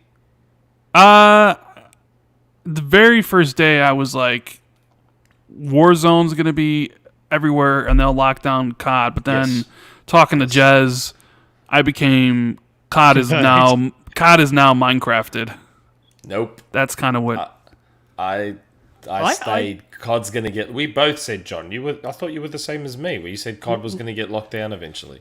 I said it's possible, but I genuinely believe when Phil wrote that statement out, and hey, here it is in full, and then I guess I'll answer that question. The wording was brilliant.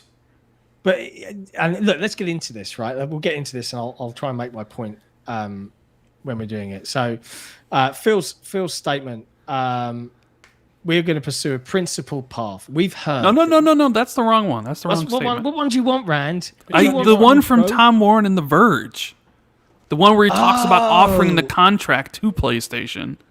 Yeah. Because that's what Jim Ryan's referring to. He said, so Phil said that back in January. Yeah, professional podcast, XboxEra. I've got it. Professional, my ass.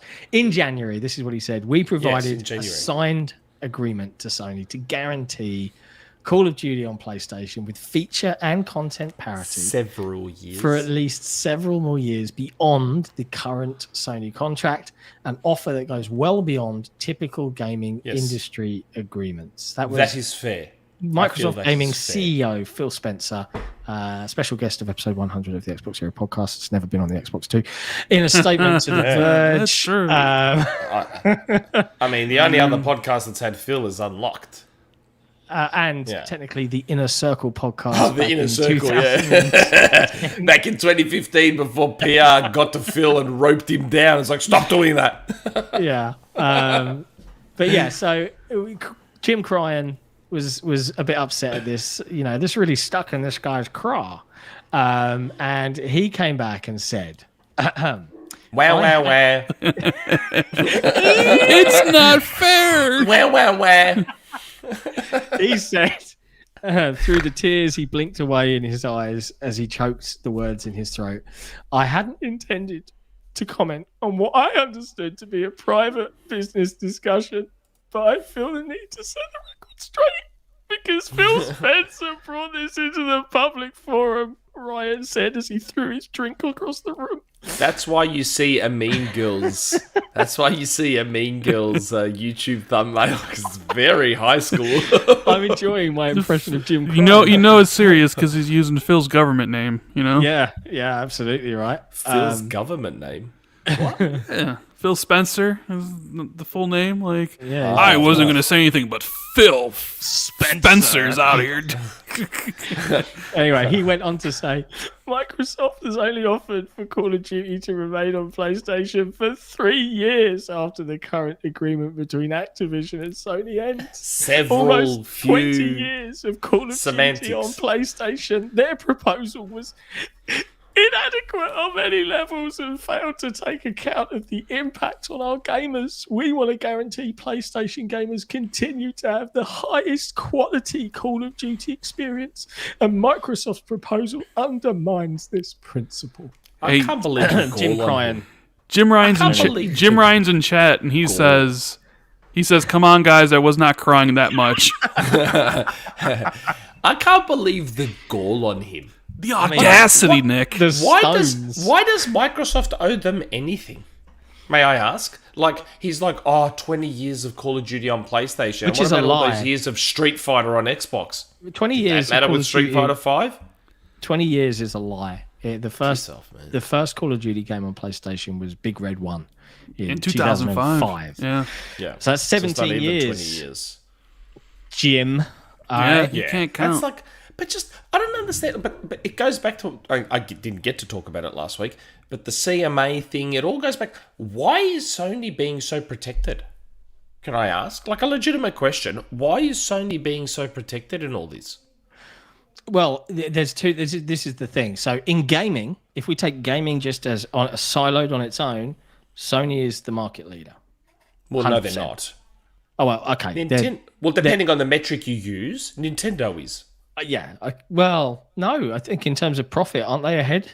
That's why I said depending on the metric you use. So console sales, Nintendo. No. Software I'm talking sales, profit, Nintendo. Profit revenue. Well, 10 cents. Revenue 10 cents number one. But even if you Yes. if you took PS4 and PS5, that's more than Switch and Wii U added together. So I mean, Yeah. But the way I think some of the bigger players are looking at it is you've got to remember Microsoft isn't just Xbox. It is a massive multi-billion-dollar conglomerate of lots of different fingers. In lots of different pies, right? And people are wary of Microsoft, especially their history, the way they did mergers and acquisitions before. I've seen people on forums going, remember, extend, embrace, extinguish. That whole mentality of stamping out competition. I'd argue that this still, even if you want to think that, isn't that, because even if their greatest dreams come to pass, if we just go by the purchase, they're still only going to be third, right? On gaming, right? Still third. And if all of their dreams come to pass, which is a whole bunch of what ifs, right? Which is what the CMO, if this happens and if the consumer wants to go, then only then do Microsoft become an absolute powerhouse. But there's nothing preventing other companies from investing in that way. It's just Microsoft happens to have already started to invest in cloud and the infrastructure. Which is what I said, and they've got more money. They've just got a bigger wallet. That's what the core of the issue is. And tell me something. All these years, all we've been told is that people buy PlayStations for the exclusives. So what's the big deal if COD gets taken away? What's the big deal? Aren't people buying PlayStation for the exclusives? It's hilarious to see Sony, the company that built its whole reputation and business around getting third-party exclusives, crying about someone else getting exclusives. Yeah, exclusives. You know? Like, the thing is, people are like, why do you keep going back to the past with PlayStation? Well, it's like, well, isn't that the whole reason you keep bagging Microsoft? Because you go back to the past about how Microsoft used to do this and used to do that. How is it any different? PlayStation came into the industry buying one of the biggest European publishers, which was Psygnosis. Yeah. And Sony was like, no, we're going to lock down Tomb Raider. Sega's not getting Tomb Raider anymore. Sega's not getting Resident Evil anymore. Resident Evil 1 was on Saturn. Yeah. Resident Evil 2 was not. Like, come on, spare me. Jim is not in a position to be crying about anything being taken away from PlayStation. Like, seriously, that's just. And ridiculous. my point earlier is what blew my mind, and one there's a couple of things that blew my mind with this. Is one was seeing reasonable takes from IGN, like Ryan McCaffrey was like, I don't think he had much to be crying about. I was like, well done, Ryan. That's a good take for once. Good take from Ryan. And what really blew my mind though was gaming media being like, oh well, they're only offering 3 years. I'm like, no company is going to say, yeah, we'll guarantee you in perpetuity we will release this game forever, no matter what circumstances might occur. I tried to tell everyone, read what Phil is saying, but also read between the lines of what Phil is saying. They chose their words carefully. I tried to tell you all this. You don't spend $70 billion to not lock it down. Sorry, Jeff. What's Jesse's he playing doing? some amusing Phil and Jim crying memes. Here's the thing. I don't think anything Xbox could ever do would satisfy Jim Ryan. Or what they want. Right? The only, what would satisfy Jim Ryan is, Phil coming and be like, here's the contract in perpetuity for Call of Duty remain on PlayStation. Yeah. But that's never going to happen. Right? Yeah. So his whole, he starts off his whole thing being like, they only offered us 3 years. Right? Okay, you should be thankful that you're even getting 3 years, right? Because we know if the shoe was on the other foot and PlayStation had bought Activision, there'd be no discussion about Call of Duty being on Xbox. Everybody would just assume it's exclusive, right? So this whole idea of Jim crying, this whole statement is just a whole bunch of bullshit, right? Because he talks about all these things that, all right, well, I'll go through. He makes mention of the impact of, Microsoft has to consider the impact of the impact of gamers on PlayStation for removing it. But it's number one, they don't have to. PlayStation customers aren't Xbox customers. But more than that, you don't consider the impact for Xbox gamers when you money hat Street Fighter or Final Fantasy or implement this cross-play tax where some devs don't do it because there are so many decisions that you have made that you don't take into account the impact of Xbox gamers. That's right. So why should Microsoft be worried about the impact of your... Hell, are you even worried about your gamers at all? Because you're the one raising prices on everything this generation. What is the impact on gamers for raising prices of $10 for every single first-party game? I actually tweeted out. You know what I mean? $50 for... You literally made a console revision, right? So everything could be cheaper, and then raise the price literally everywhere in the world except the United States so you can retain your profit margin. Here's the thing. So Jim Ryan is a cold-hearted businessman. He doesn't care about anybody. He doesn't care about the PlayStation gamers. He's using this as a way to fight Phil. He cares about one thing and one thing only. He cares about the impact on PlayStation's revenue. Yeah. That's all he cares about. He doesn't... I was going to say, he doesn't want to see Microsoft get stronger. He doesn't want to see Game Pass grow because it directly affects his competition. Yeah. But he also knows a lot of their revenue comes from COD and he doesn't want it to go away because if it goes away... Because they project these revenue projections out for years. Yeah. And all of a sudden, the potential, the biggest revenue stream is going to be gone, which is going to impact their profit margins, right? So it's and Xbox is going to regain some market share at the expense of PlayStation while growing Game Pass, a service that PlayStation has described to the Brazilian Commission as something that can't be duplicated or with, this whole thing is just a bunch of just bullshit. Because then he even goes on to talk about, we want PlayStation gamers to have the same stuff. And this is from the mouth of a guy that literally paid to keep Destiny content off Xbox for a year and Call of Duty content off for a year. Constantly. And just recently paid to get a Hogwarts quest line exclusive. That's what I'm saying. This whole statement is just a bunch of crap. Yeah. I mean, I actually tweeted out, I was like, Jim Ryan, a man that buys exclusivity out the wazoo, as well as raising prices on his own hardware and software, out there whinging that Xbox are only giving him a minimum of 3 years for COD on PlayStation, and has the nerve to say Xbox aren't taking care of the PlayStation game. Yeah, why should they?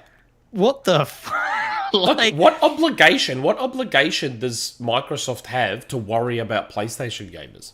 None. What? And this is the thing, when we talk about exclusivity, right? Like the whole the idea that Sony might expect some sort of contract in perpetuity to say forever, no matter what hardware revisions, no matter what the industry becomes in a decade's time, we'll always make Call of Duty. It's never going to happen. There isn't a contract for Minecraft. I mean, there is in the fact that there is a rolling agreement. But when Phil says, "Hey, you know, we're following a principled path here. We're not going to take it away," I do kind of believe that it is going to be treated, that they will treat Call of Duty like a platform. This is, and I think Jim knows that. He's been given Minecraft example. The Minecraft example exists and is relevant. Call of Duty is just as big as Minecraft year on year. Like if you took all of the Call of Duties together, you know, it's equivalent in size and money-making potential. But Jim knows that his bottom line is going to be affected. He knows that the narrative over many years is going to change. And he knows that at the beginning of a new console generation, in 5 years' time, let's say, this contract gives Xbox the wiggle room to say, we're not seeking to renew. This Xbox Series X2 in 2028 or whatever. Yeah, this is Xbox is launching with Call of Duty exclusive. Yep. The wiggle room's there. I'm not saying Microsoft will do that, but they have the fact that they'll have the ability to do that is all of this performative bollocks from Jim Cryin.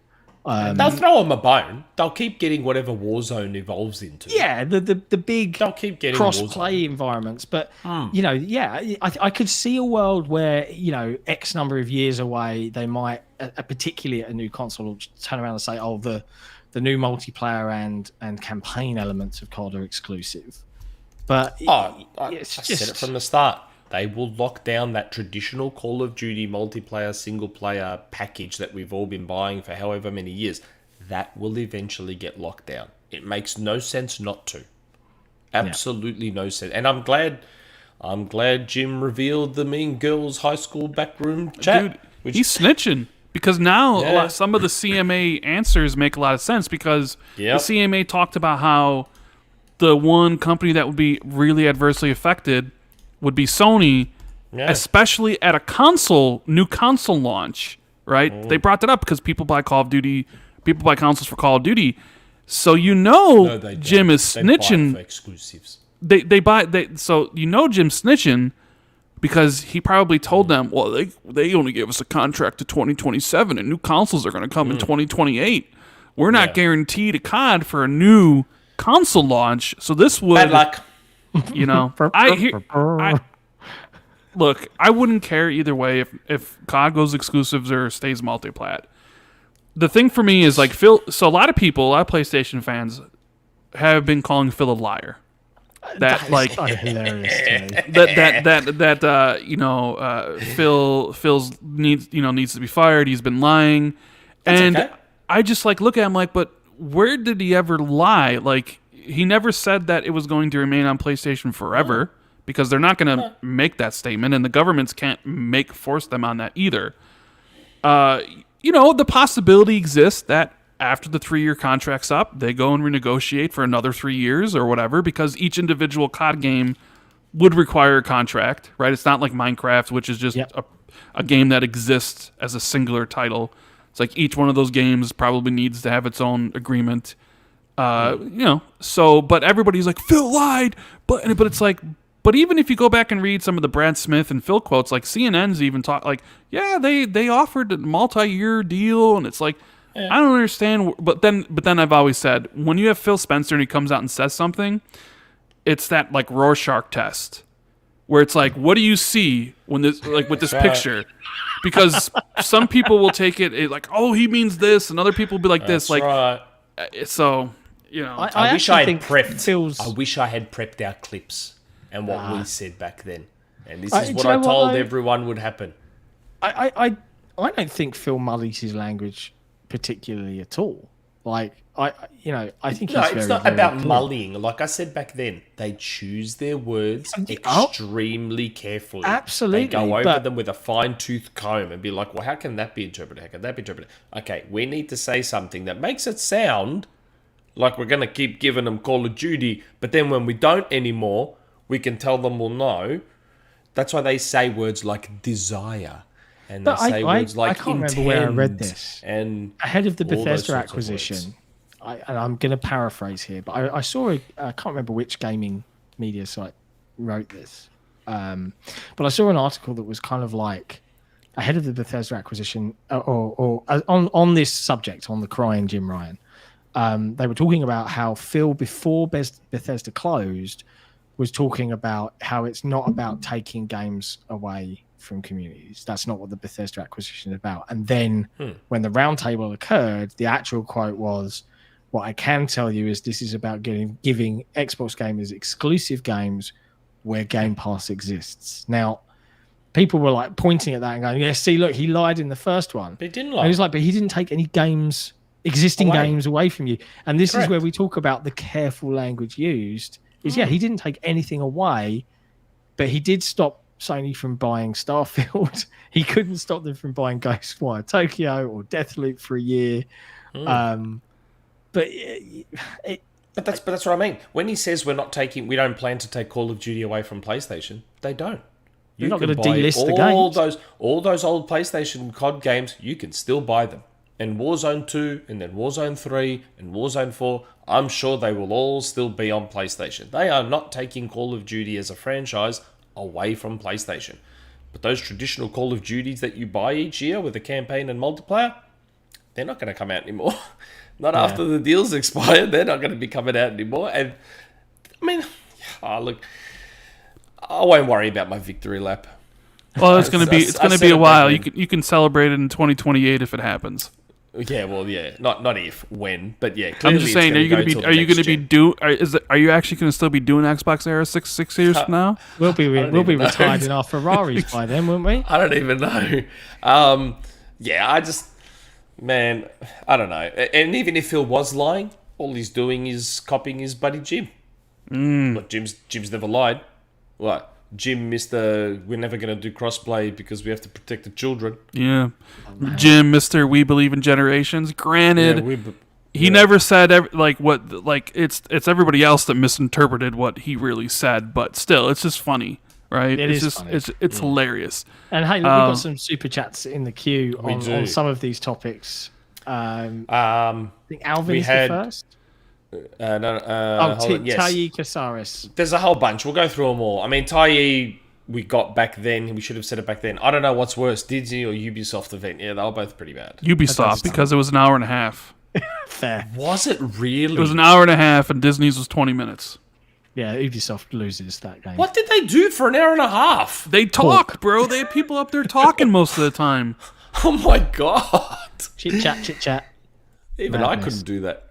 Alvin, several. More than 2, but not that many. That's from the Oxford Dictionary. Well, yeah, several years.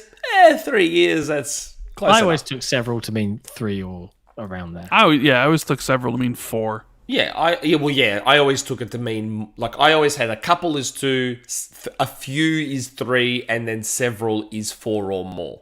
That's how I always interpreted it. Yeah. What was the other one? Oh, yeah, Ryan P. What about Bungie? Do you expect Destiny 3 or new JP exclusive? Well, Bungie, they said, oh, no, we're going to keep... Well, they can change their mind. They can change their minds, but Bungie, change I think, as a condition of their purchase, was that we want to release games on everything still. And that was a public-facing statement. It would probably be a bit of a PR fiasco for them to change their mind That on people that. would get over in a week, and Pe- then yeah, they would just people keep would get doing over what it. they're doing. That's the other thing we forget. These PR fiascos generally last about a week's worth of news cycle, and then they go away until fanboys want to bring it up 5 years later to support some argument they make on Twitter. They'll end up locking stuff away. I'm sure they'll end up locking stuff away eventually, especially in light of Call of Duty being taken away. But What else? Snowdragon. Isn't PlayStation already a monopoly in Europe? Versus Xbox? Maybe. Versus Xbox. But more broadly, Nintendo still does very, very well in Europe. And funny how Nintendo's surviving just fine with that Activision games. It is weird, that, isn't it? I wonder why Microsoft aren't pointing at that as a big example. Yeah, I think they are. I think they have, actually. They definitely are. It's like, hey, Switch is doing pretty well without any AAA games on their system at all, really. Nothing at all. Nothing at all. It's almost like PlayStation's worried because they know people buy PlayStations for multi-platform games and not exclusives. Which I have been saying on this show for 3 years. No one's buying these consoles. People buy Nintendo consoles for their exclusives, and that's a very unique situation. People don't buy Xboxes and PlayStations for exclusives. They buy it because that's the market-leading console. So Xbox 360 was the market leader, had the COD marketing, so everyone just bought a 360. PlayStation 4 had the COD marketing, was the popular console, everyone just bought it for Call of Duty. It was never... Exclusives are the most... When it comes to just actual sales of consoles, exclusives are the most overrated thing ever. They just are. Unless they get bundled with your system, so every time you buy it, you have to get the game. Who would do that? Who would do that to even inflate the price of their system even more? It's like a stealth price drop where it's like it comes with the game, so you have to spend $550. Oh man, there are exceptions to that rule. Don't get me wrong. Like I'm sure Sony got a lot of sales out of Spider-Man. Sure, yeah. Any chance we get Spider-Man on Xbox though? Well, funny enough, there's a wonderful super chat about that. Yeah, funny though, isn't it? What about? Oh yeah, Tychosaurus. What about Xbox gamers and Final Fantasy VII and Spider-Man? Well, yeah, Spider-Man's not a Sony-owned IP. Any chance we get Spider-Man on Xbox? Yeah, did Jim Ryan think about the impact of Xbox gamers when they made an exclusive Spider-Man game, considering Spider-Man has always been on Xbox? Did he think about the impact of Xbox gamers? I don't know. Spider-Man's been on Xbox for like nearly 20 years. Funnily enough, made by Activision for the majority of that, was it not? Yeah, isn't that ironic? Yeah, did they think about the impact? Nearly 20 years of Spider-Man on Xbox. It's just gone. Just like that, because they let Insomniac choose. And Insomniac chose Spider-Man, apparently. Okay. What's the next one? Highlander. I think Jim Ryan might lose his job if COD does leave PlayStation. I mean, if they lose market share, I mean, that is millions that they will lose. Yeah, if they lose market share, I mean, how do you know they haven't lost market share already? I mean, I don't know. I saw some articles from Paul Tassi. It's like 20 million to 10 million. It's like every time the media talks about the Xbox Series console sales, it goes from 16 to 13 to 10. 15, right, Jesse? 13, 12, 10. Like, how do they keep losing sales? Like, somehow they're losing sales. Like, are people that worried about Xbox maybe possibly being neck and neck or ahead of PlayStation? That it's they 2 have to 1. Like, it's 2 to 1. The media's been talking about it's 2 to 1, Nick. I would say 3 to 1. Is it? They're on their way. It? Oh, really? 3 to 1. Yeah. Interesting. Xbox is going to be down to 8 million by December. So. Isn't Xbox One still on like 33 million? Like they were back in like whenever it was 2015 or something. They just stopped selling consoles a couple of years, and they're just 35 million or 33 million still. Yeah, that's mad. God, keep trying to tell people that gap ain't what you think, if it's a gap at all. Yeah.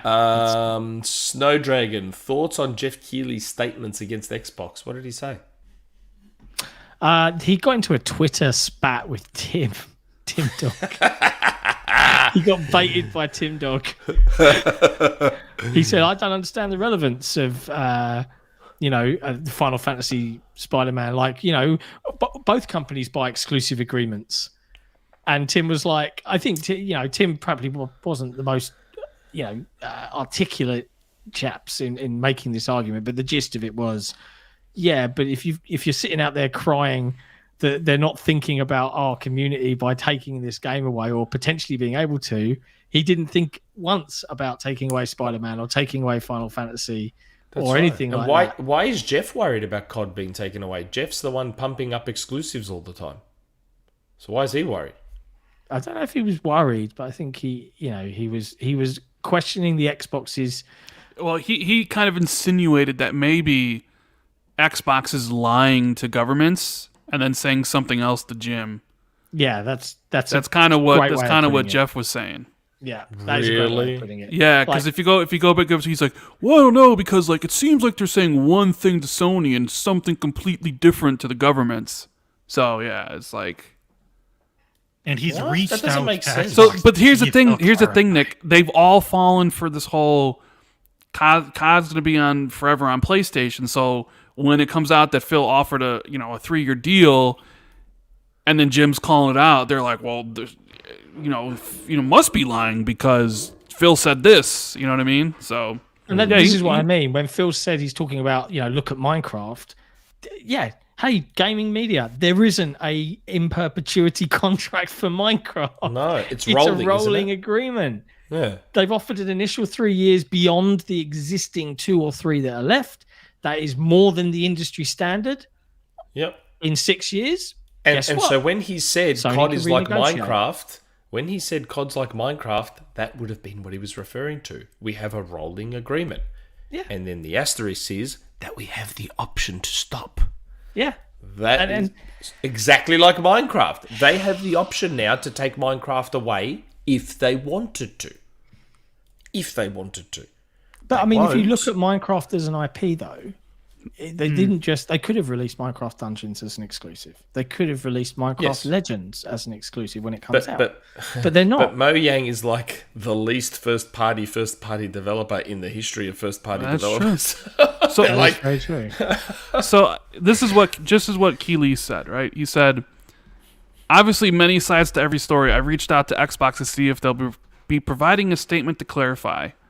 And then Tim was like, Jeff, can you ask about the Final Fantasy VII Remake and other games that are one-year exclusives? I mean, sure, let's not be one-sided here. Final Fantasy 16 is coming to Xbox. Let's see if Jimmy answers on them for the good old Xbox fans who want to play. Thanks. And then Keeley says, not sure I understand what you're saying. Sony is allowed to do exclusive deals on games just as Xbox is. You can debate if those are good practices or not. How is that linked to the COD story? And then somebody responded and said, What? Somebody responded and said, lol, the fact that you can't see the hypocrisy is funny. Buying a single title or the IP in an attempt to keep it from other platforms is the same thing. It's done differently, but it's all the same.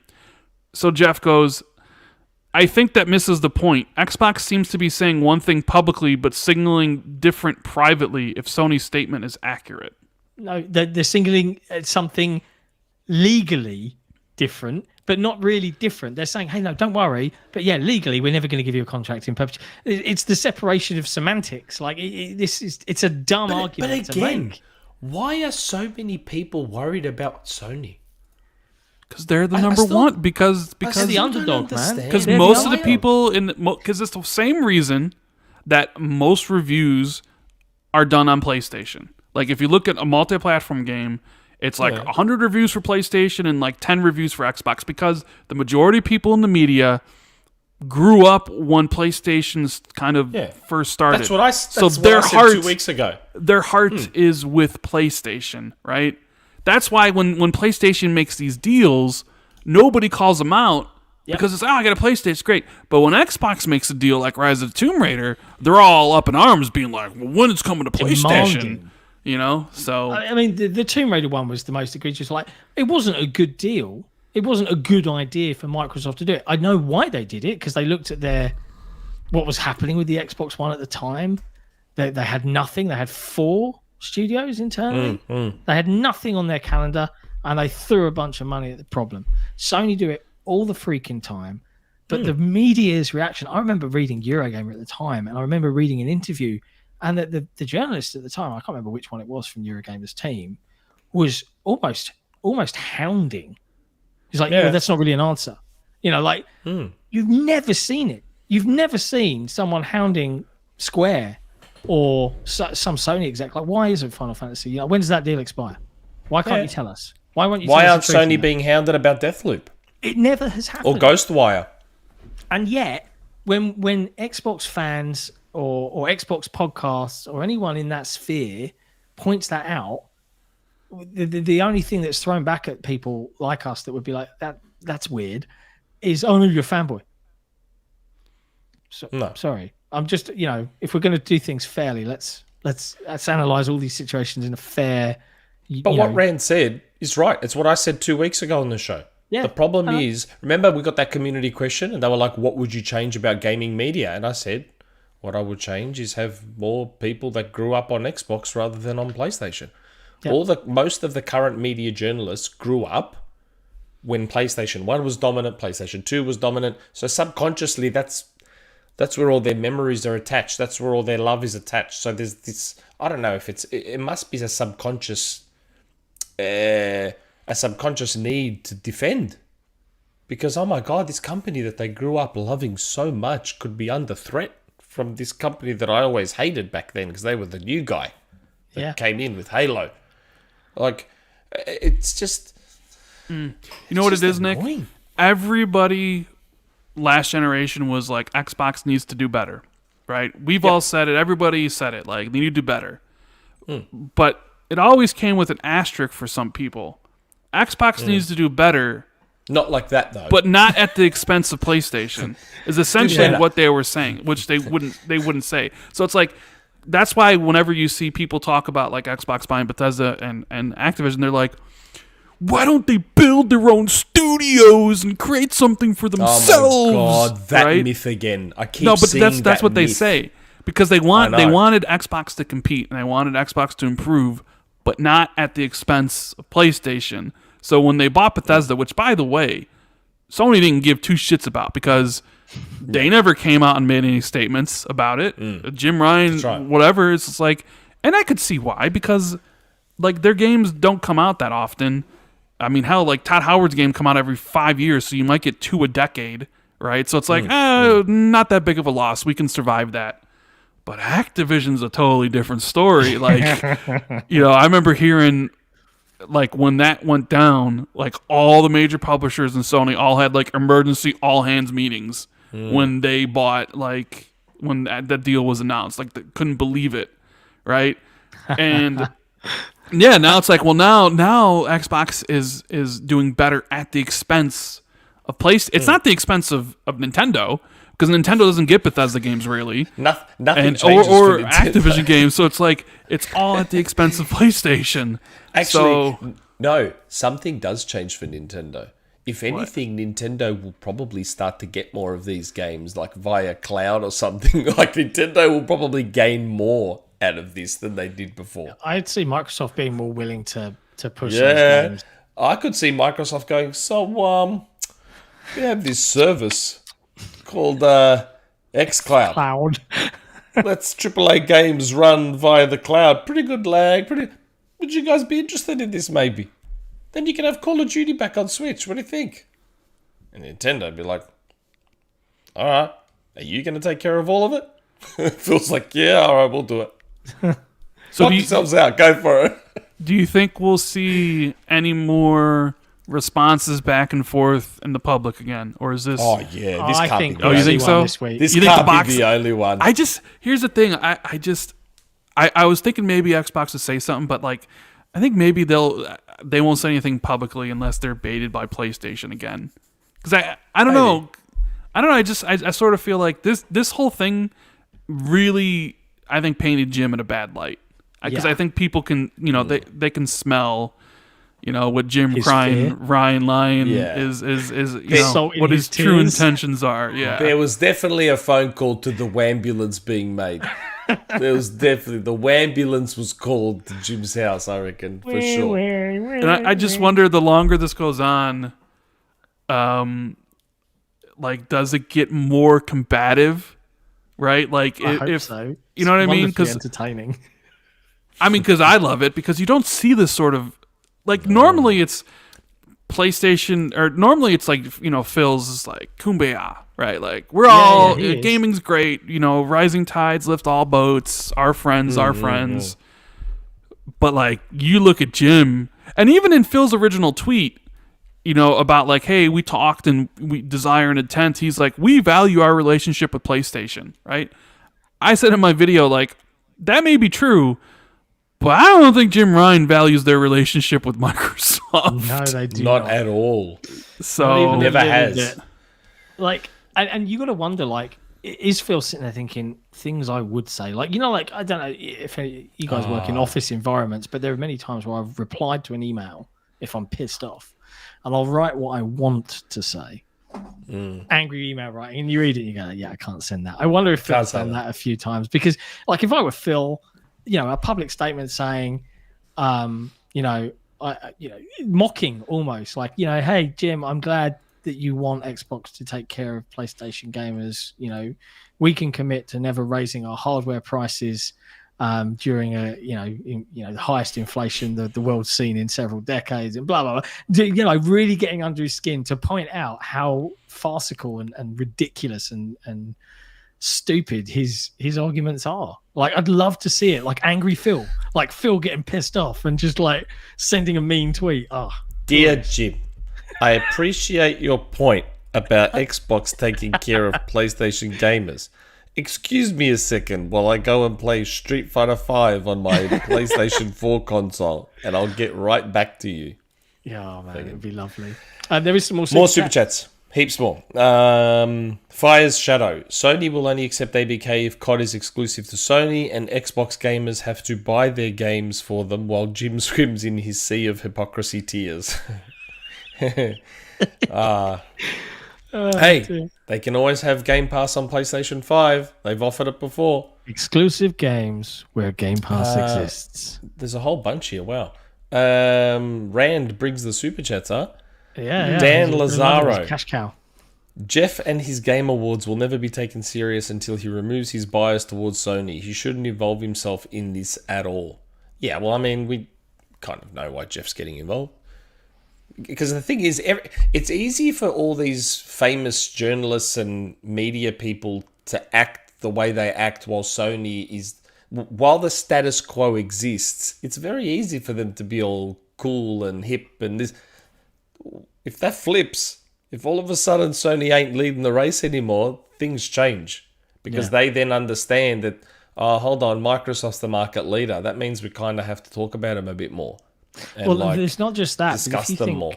If you think of a content creation point of view, you know, if you're a PlayStation podcast, or if you're a large media firm and you've employed PlayStation centric people who know and understand all of the studios and the ecosystem and what's going on, and suddenly that status quo does change, it's not just about paying attention.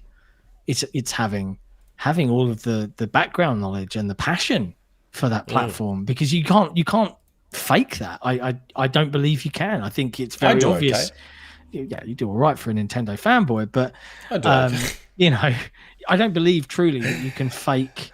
You know, like, can you imagine, like, if really diehard PlayStation folks have to, you know, hey, sorry, yeah, it's another exclusive on Xbox. You know, who's reviewing it? Oh god, you know, and then are you going to see that come through in the scores? Are you going to see that bias start to creep in all these different places? Are you going to see huge content creation platforms with millions of dollars that get generated in advertising revenue suddenly under threat as well, because the status quo is changing?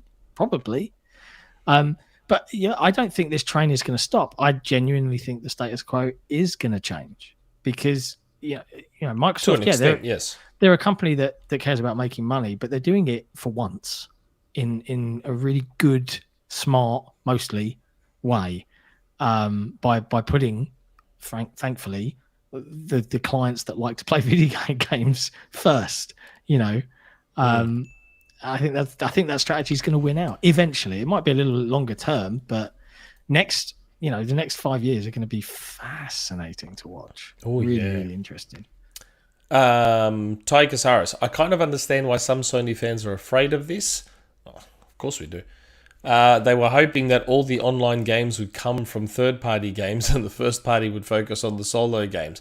I don't know if that's true, because Sony has been building towards making more games as a service and multiplayer games for a while now, before ABK was bought. Like, they had been building towards that for some time, and my view was that they were doing that to build towards their Game Pass competitor, because they needed those games to supplement day one games on PlayStation Plus. which they will still do, despite the fact that people think they won't. So yeah, I don't think it's about that. I think it was more... I mean, they're just worried that PlayStation... In the end, I said this a few weeks back. Ultimately, people are just scared that Sony won't be the market leader anymore. The dominant market leader anymore, which is such a childish thing to be worried about. Because it doesn't affect you in any real way. If you want to buy COD, go get a Series S. Or just play it on your monstrous PC that you've been talking about having for the last 15 years. Because apparently you don't need an Xbox. You all have beast PCs with 3090 graphics cards, don't you? So what are you worried about? Just take COD for free on Game Pass, PC Game Pass when it comes. Because you've all got beast PCs. There's more super chats. I know, Ty Casares. No, they want Xbox to compete, not Microsoft. So they don't want the war chest. That's a great way of putting it. They don't want the war chest to be accessed. I have no idea what this last super chat is saying. Tencent buying into the Guillemot brothers company. Yeah, so Tencent bought 49.5% of Ubisoft. No. That's not right. Oh, they bought 49.9% of Guillemot Brothers, the company that has 30% of Ubisoft. Tencent is allowed to go up to 10% of Ubisoft so, now. I'm not a politics person, so how many times has Tom Clancy rolled over in his grave knowing that communists are about to own his name and properties? Ubisoft doesn't own his name and properties, though. So don't they? They're licensing to make games on. I thought they bought the Tom. Right. I thought they bought the Tom Clancy. Oh, name. did they? I mean, I could be mistaken, but I thought they did. That was the impression I was under, but yeah, could be wrong. I'm sorry, it's not a super chat, but it proper cracked me up. What? In fact, I need to get someone to make the meme. Next Phil Spencer interview, Phil should put a picture of Jim Ryan on the shelf behind him. Like next acquisition. Yeah, he should. Yeah. He should. An article from CNET says Ubisoft buys Tom Clancy's name. The French video game giant has bought the best-selling novelist name for use in media projects. Okay, I thought so. Yeah, I don't know. This whole thing just annoys me because all I keep seeing is all these people running out to worry about Sony's best interests, and I don't know why. It is interesting, right? Because like all the CMA arguments were like, it's bad for consumers because it's bad for Sony. That's like, right. What? I couldn't believe it. I could not believe what I was reading. It sounded like Jim Ryan typed up the statement, gave it to the CMA spokesperson and said, read this, please. Please read this. I'm like, and now Australia and New Zealand have joined in delaying their decision. Two countries that happen to be very pro-Sony as well. Like, why are they so worried about... it's like the thing is... PlayStation's done in Australia in the past, but yeah. The Microsoft lawyers will come out swinging here. They have an extremely experienced and knowledgeable mergers and acquisitions team with an army of, very fancy solicitors who will just make it very, very clear. Hey, if you actually look at these arguments, they don't hold water, and that's the thing. That's what would shock me is if this went any further beyond delays, because they don't hold water. Here's the problem. Here's the problem, right? Any functioning adult would already know the arguments don't hold any water, yet the CMA still came out the way they did. Yeah. So the problem is that it doesn't matter how logical Microsoft's arguments are. If the CMA and the Australian body and the New Zealand body are out there with Sony's best interests at heart, logic goes out the window. Logic goes completely out the window. If the CMA is genuinely worried about Sony's market position, then what can Microsoft say to change their mind? What can they say aside from, we will let PlayStation have Call of Duty forever? What else can Microsoft say? They can't say anything. Yeah. So that's where the issue's going to come. So is someone going to have the balls to out them, the CMA and everyone else? I don't know.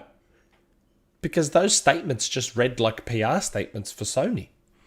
Did the CMA delay their announcement if they were going to go into phase 2? I thought it was meant to come out on Friday, but I don't remember. Yeah, it was delayed a week for the Queen. It's passing. Lucky. Thanks, Liz. We've just been called out. Nick. It's not a super chat, but they called us a name. Jarrett Bishop. Y'all, Xbox's own time frame was to expect it closed by next summer. The people claiming it would be September are insane. It made no sense. Well, I don't think that's true. Because I think that's true. No. The only reason it's not going to be September, October now is because of all these regulators that are doing Sony's PR work for them. But this was going to happen, though. I think all I of it did not would go think to it would phase happen. 2 and go into a more $70 billion. I mean, it's kind of like you need some scrutiny. You need to scrutinize it, you know? But I did not legitimately believe that government regulators would be worried about Sony's market position.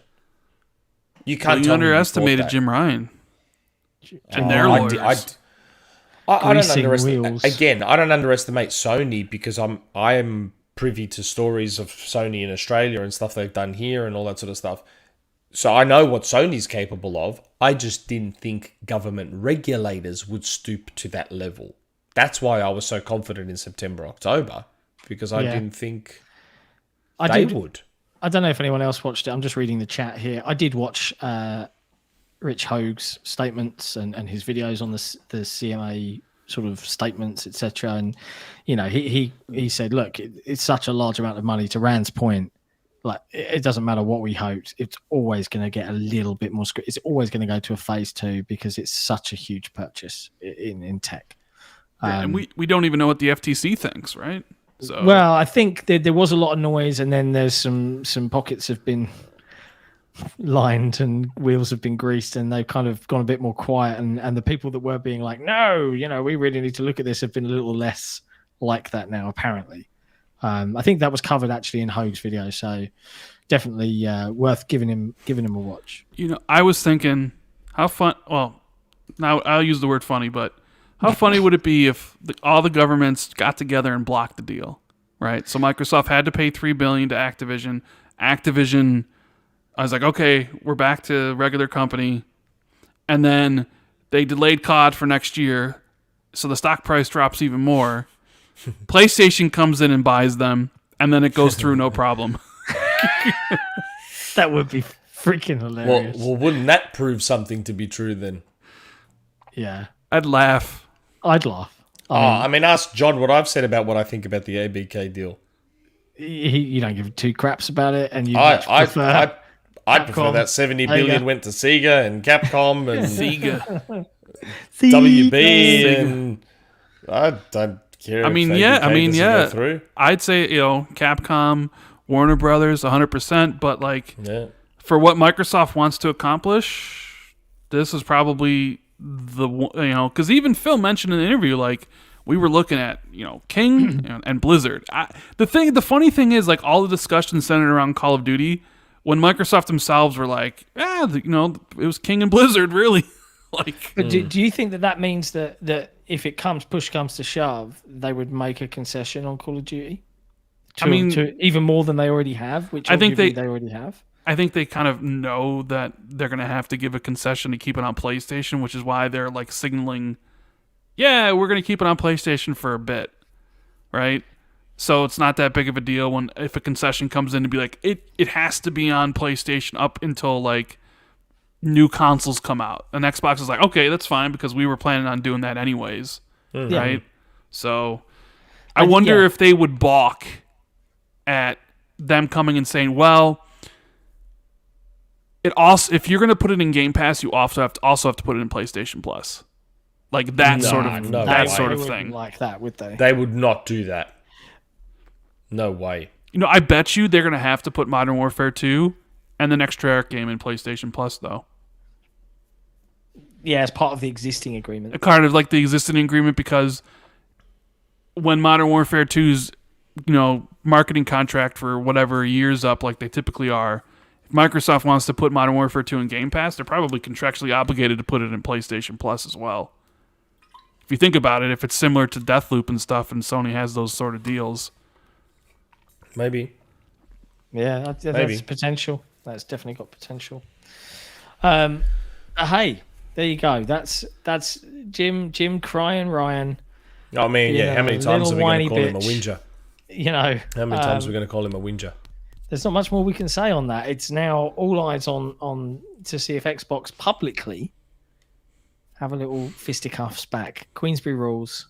Let's see if they swing some punches. I'd love to. Seriously, I want to see angry Phil. I know, like, it must be so rare. He doesn't get angry though. That's why I want to see it. I want to see what doesn't get angry. Phil pulling no fucking punches looks like. Like, he'll say something diplomatic, and at best, you will get a very, very subtle dig jab back the other way. Well, yeah, that's what I'll take subtle jab. That's Phil. Controlling his anger. I was sort of surprised Phil gave that statement to Tom Warren about we offered a contract, like a signed contract to them. I was just kind of thinking, like, right? Like, that was something I didn't expect them to say, which prompted the whole Jim Ryan thing. I wonder if Phil was baiting Jim Ryan. I wonder if, Phil's playing 4D chess. Yeah. Like, I'm going to go here and say this to Tom Warren because, like, maybe, Phil and Jim are emailing and it's, like, getting a little heated. And Phil's just like, I'm going to tell people myself that this is what I did and this is the contract because I know Jim's going to respond. Right? What if it's sort of that thing? Like, my God, can you imagine? Like, Phil Spencer 4D chessing the acquisition through. Causes Jim to spill his tears all over the podium and show himself to be, the hypocrisy there in black and white, and then everyone in the media goes, hang on a second, and now everybody's on Microsoft sides. Genius plan, Phil. Genius plan. Media will never turn. Not until those younger ones come through, media won't turn. What happens if Sony goes out there and buys a big publisher like Square Enix? I wouldn't bat an eyelid. Is it going to get scrutinized? No, to this, No. It'd be, but if Sony bought Square Enix from an Xbox gamer's perspective, we're like, so nothing changes. Half of that was exclusive all the freaking time, anyway. So nothing changes. Nintendo would be hurt. Yeah, Nintendo would. By Sony buying Square Enix, because Square Enix puts a lot on the Switch. So Nintendo would be hurt by it. Because Jim's not going to keep putting stuff on the Switch. It's interesting times, chaps. Microsoft, Sony buys Square, and Microsoft's like, okay. So what changes? What's the difference? I think if Sony went out and tried to purchase Warner Brothers, there's some of the studios like NetherRealm and things like that, and the IPs with them, like locking down more. What you think the CMA is going to scrutinise it, do you? No, but that's my point. Is that if they're going to go out and buy someone, I don't think it would be Square because they're already getting everything they want from Square. Square is stupid. But if they were to buy NetherRealm and some of the other Warner Brothers studios and any of the IPs, well, did you see the Warner Brothers Discovery CEO basically saying that, like, the gaming division is fine and it's profitable or whatever, right? Yeah.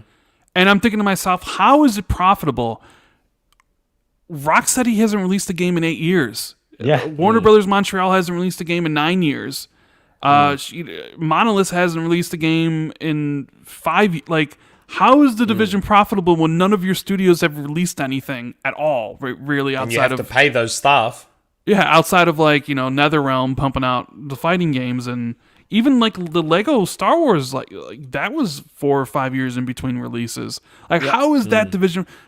How is that division profitable? I don't get Lego it. Star Wars has made a lot of money. Yeah, the Lego games make a lot of money, and like, look, there were so many Game Pass deals being made and PlayStation Plus deals being made, and maybe Mortal Kombat just makes a lot of money to make up for it all. It's kind of like what I was told. Basically, like Halo, and how much money Halo made basically funded all of Xbox's other studios. Wow. At least in the past. I don't know if it's doing. Now I think it's Minecraft basically funding probably all the studios. So. And that default Roblox exclusivity that they have. Yeah. Man. Oh man. Madness. Madness. We have 2 spin-off Minecraft games. Why are there no spin-off Halo games? You think they'd want more Halo and not less? I think this. Can we not talk about that? I mean, seriously, like, you got Minecraft Dungeons, Minecraft Legends. Where are the spin-off Halo games? Halo Wars. We had them. Spartan Assault. I mean, You had okay, the yeah, Assault, you Spartan. had some. Oh yeah, I mean, I guess. Spartan, but Stri- Fire Spartan Team Raven. Strike. Yeah, the arcade game. the arcade games, yeah. When are they going to bring that to Xbox? Let's go. Come on. I mean, need to Spartan like Strike's still not on Xbox. Is it not? What is that? No. Is that a mobile game? No, it was the sequel Yeah. to Spartan Assault, and it came out on PC. The twin stick shooter. The Oh, twin except stick shooter. I did play one of those. I think I remember. I They don't know were which one. good. They were They alright, didn't play the good second one because it games. never went to console. which is bizarre. Yeah.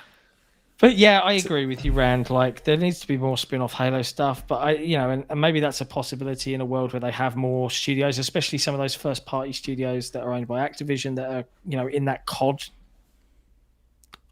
assembly line, I suppose, for want of a better phrase. If the Well, it's COD not like switch it up, It's not like to any of the 3 years. Minecraft games are done. Like they all made deals with outside studios, right? I think Double 11 did Dungeons. I don't who's. Yes. I think Who's making Legends? Is it it's not Bluebird? Bluebird. Is it? no, it's not Bluebird. I know. It sounded like he was saying Bluebird. I'm like, Bluebird? Not Bluebird. I meant Bluebird. A Bluebird. I don't know. Blackbird Interactive. Blackbird. There you go. Blackbird's. Yeah. So it's like you could partner up with these other studios. Well, Certain Affinity's making the Battle Royale spin-off, right? Maybe that is a spin-off and not just a mode. Just give Certain Affinity Halo. Just give Certain Affinity Halo. But it's like I heard that discussion about like people giving Halo to other developers, but like, what developer wants to take on the fan base of Halo? Certain Affinity probably does. I felt really sorry for him. Like, I was watching that when the whole full stream, like, it was just constantly on YouTube. Fire 343, fire 343, fire 343. Yeah, it's over the top. It's over the top. Don't I get me get wrong. It is the over the top, but you have to angle. understand where it's coming from, and I it is do. in no way justified. But like, you can't be shocked by it, I'm and not. 343 can't be shocked by it. They can't Yeah. be. It's impossible for them to be shocked by it. Lots of changes at 343. We've seen lots of people leaving recently. So I do wonder if a cleaning house going on. I still, to this day, want to know what game was releasing November 2020. What was releasing November 2020? In regards for it? Xbox? No, but what was the Halo. version of Halo Infinite? What was that- Halo that was okay. releasing November 2020? What was it? As this Jazz is what we have Jazz now. would say, Halo Infinite that look like Legos. Like, no, seriously, look at what we have right this second. Now, what was coming out November 2020? What the hell was it? Like, seriously, what was it? Scary, was it yeah. anything? Or were they just going to charge us full price for the vertical slice? That was it. Instead of 6 maps, there's 2 maps, one big team battle map and one arena map. And the campaign was that vertical slice from the demo. And that was it. That's all it was. God, can you imagine? Oh my god. Oh, dear. What do we got this week? We got Tokyo Game Show this week, right? We have got TGS. Yes, but you guys didn't talk about much last week, did you? Yeah, there isn't much to say. Microsoft are going to be there. It hasn't happened yet. They're there. Yes, I will say something that I'm allowed to say, which is I think Microsoft's quite internally excited about TGS. Interesting. What about the conflict? What about the conflicting numbers of Media Crate versus Famitsu? For regarding like Xbox hardware, because like I don't know which one's which, but one of them has it at like half the other. Wow. Like one of them has it at like Media Create. Yes, Media Crate has it at like 150,000, and Famitsu has them at 300,000. Something like that. It's like a big That's a big discrepancy. difference. That's a huge discrepancy. I always thought those sales were based on Media Create. I always thought. Jesse, you're going to be streaming the Tokyo Game Show at 2 o'clock It's in the morning? 5 a.m., man. I can't. I'm not doing that. Hey, if I can get up at 2 and 3 a.m. for all those bloody shows, you can get up for one that's at a reasonable time for me. I do a lot of other stuff, though. You don't do shit. So, like, I've earned the right to not get up at 5 a.m. Shots fired. I get up early for all those shows. Super early. I get up early for this show. You can get up early for one. I give out my entire Saturday evening every week. It's true. I'm not going to argue with dinner Jesse. time. If he's not streaming it, I'm not expecting him to. I'm not going to complain. So we think we'll catch get up. like some Japanese announcements for Game Pass, because the Game Pass No, German one. See, article that did seems, say that seems like a safe bet. like, hey, tune back in here for some stuff. Was the Gungrave game was announced as a day one Game Gungrave's Pass? cool. Yeah. Yep. Like I said, I believe there's some excitement, genuine excitement internally about TGS. Interesting times. There was something else I got told, and I asked if I could say that, and they were like, "Don't say that." PlayStation Showcase this week, Nick? Seriously, did you have to bring that up? I'd be remiss if I didn't bring it Yeah, up. Rand's got a Seriously, stick in his wheelhouse. You know what though? I should take that as a compliment. I should take it as a compliment that I have so much sway, and I am so important in this sphere that I become the source for rumors I did not start. I should take that as a compliment, shouldn't I? Yeah, Like I other guess you people could. say stuff before me, right? Other people say stuff before me. I say it later and overwrite them. I should take that as a compliment, shouldn't I? I guess so. You could do. Shouldn't I? Yeah. Speaking of things that you say, I believe you have a rumor mill this week. Yeah, sort of. Sort of. Well, okay. Probably let's worth pushing the button for, push but the button and let's push Oh, the button. sort Let's- of. This better be let's dive good. into the rumor I think mill. this is the first time I'm here for a rumor mill, baby. Ooh. Let's go. I mean, I don't know. Rumor mill. You've never heard that before. It's the rumor mill. Things change, we can't be sure. It's the rumor mill. You know they may not come true. The XboxEra podcast is not responsible for websites presenting these rumors as facts. what? All right. It's What, done. Nick? The video's done. Okay. You can speak again. It's rumor mill. Yeah, like I said, I don't know if everyone will get that excited. It's again, that's why it's called the rumor mill. It's something I heard. It's something a little birdie might have told me. So apparently, because we were talking, and I wanted to say this earlier because we were talking about what were we talking about? I don't know. Someone mentioned Asobo, about Microsoft should buy Asobo, Yeah, they did. Yep. and then I went to say my rumor mill, not realizing because I just saw Asobo's name and went, oh yeah, Asobo. Well, this is happening with it. So apparently, I may have heard that, and this is interesting given that Forza exists. This is very interesting because I wonder what the outcome would be of this. So I've heard a rumor that Asobo are prototyping a racing game. For Xbox. Interesting. Kart racer? Ooh. We did see That's we what I- did see Disney announce a kart racer. They had already Disney announced Overcharge. that before.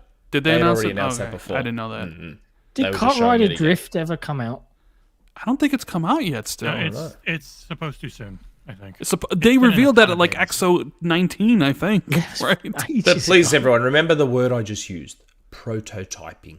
Oh well, this it's 100% confirmed. So, you're gonna get Sloth. There's gonna be a tweet saying that Nick said His this. account got suspended. Idle Sloth's No, he's account back. got He's back. suspended. He's back now. Oh, is he? Why did he Yeah. get suspended? Because of a Diablo New leak? account, though. Yeah. Oh wow. Yeah, he's back with a new account. His original account, which had 20,000 followers, is gone. It's suspended. And I think it's because of a Diablo leak, which I did not see. What? So the- Activision DMCA'd him Yeah, or he something? gets I don't know. right into being suspended. That's Right. why you shouldn't post videos. You probably be careful. You know, MVG asked me, he's like, did Sony come for you with the Last of Us thing? And I'm like, no. He's like, you're very lucky they didn't. I'm like, am I? He's like, yeah, you're real lucky they didn't come for you. I go, well, maybe I won't post the God of War stuff if I get it. They'll The probably trick is come to for me not- over God of War. The trick is to not post it as videos on your Twitter account, right? If you post, hey, look what I found, and it's a link to like Streamable or something like that, does that still get you a copyright strike? What You if I can't be- post it? What if I post it in that third secret Discord we have? Oh, you that I mean was the showing? Xbox Era Discord? The Xbox Era secret Discord. But the that one I'll- Discord where we make up bad stuff about PlayStation? Yeah, to, Yes, to that further one. the agenda of Phil Yes. Dominus Maximus. The one that requires one. like $100 monthly payment Yes. to be the in? the subscription one. Yeah. Yes. It funds all the advertising we put into all of the gaming magazines that's pro Yes. Xbox. Yeah. I'll put all the God of War stuff in there. in that one. I mean- and I'll try and get Corey into that Discord. Can you imagine? Hey, Corey. With all the IP that Xbox now owns, will own after Activision, make it a kart racer at some point makes a lot of sense. I think It does, yeah. I mean, You can have a lot of just fun. just from Xbox games, you got Master Chief, you could do Arbiter, you can do like a Grunt, you could do Crash. Gears characters, you could do Senua, right? You could do characters from Grounded or your Obsidian stuff. Like you just go through their own, and then like you get the Bethesda, and you got like Fallout character, It's just odd like though. When Doom. I heard that, I was like, but they've got Horizon and they've got Motorsport. What would this be? What are they prototyping? What is it? Well, the only thing it can be is going to be either a PGR. Yeah, like a I don't- PGR stuff. Wouldn't they just or get kart Playground or racing. Turn 10 to do that though? Yeah, well, I don't know. Like Playground are already divided into two teams. They're extremely efficient with Forza Horizon. I don't see them giving up that cash cow anytime soon from that team. Fable team are busy. Turn 10, they've only just come out of the gates or will come out of the gates with the new iteration of Forza Motorsport. I don't see them taking on a PGR, not unless they want to skip a Forza Horizon release for the 2-year that was- cycle that it's on. When I got that DM, I'm like, really? Like that's what would it be? Like, So yeah, that's the only thing it can be is a kart racer or a well, PGR it may be clone. nothing. It's prototyped, so it could be nothing. You said this. It's 100% true. It's 100% happening. You still don't know how this game is played, Nick. What do you mean? You and Jez talk about stuff could get cancelled all the time. I'm just saying, Why don't I get that? People is like, Nick said this. They won't care that you said it could be nothing. Just the fact that you shared it means it's 100% true. That's how the internet works. You mean like the people that said I said September 8th when I was tagged on Twitter by someone else that said September 8th, and someone's like, "Is this true, Nick? Is September 8th true?" And I'm like, "Well, I don't know." Well, if you it's actually posted a true." screenshot of a guy saying, "I'm hearing the same thing, and I've heard it That's from multiple right. people." So that means you're saying it, even if it's just a screenshot of someone else saying it. That's how the internet works. But I even said in the tweet, I'm not 100% sure if it's true, but this is the DM I got about it. And yet somehow I became the source of the September 8th rumor. Lucky you, hey? Well, what about our good buddy Roberto Serrano? He was the first. Back in Well, May. actually, no. He only posted it after somebody posted it as a joke, and who's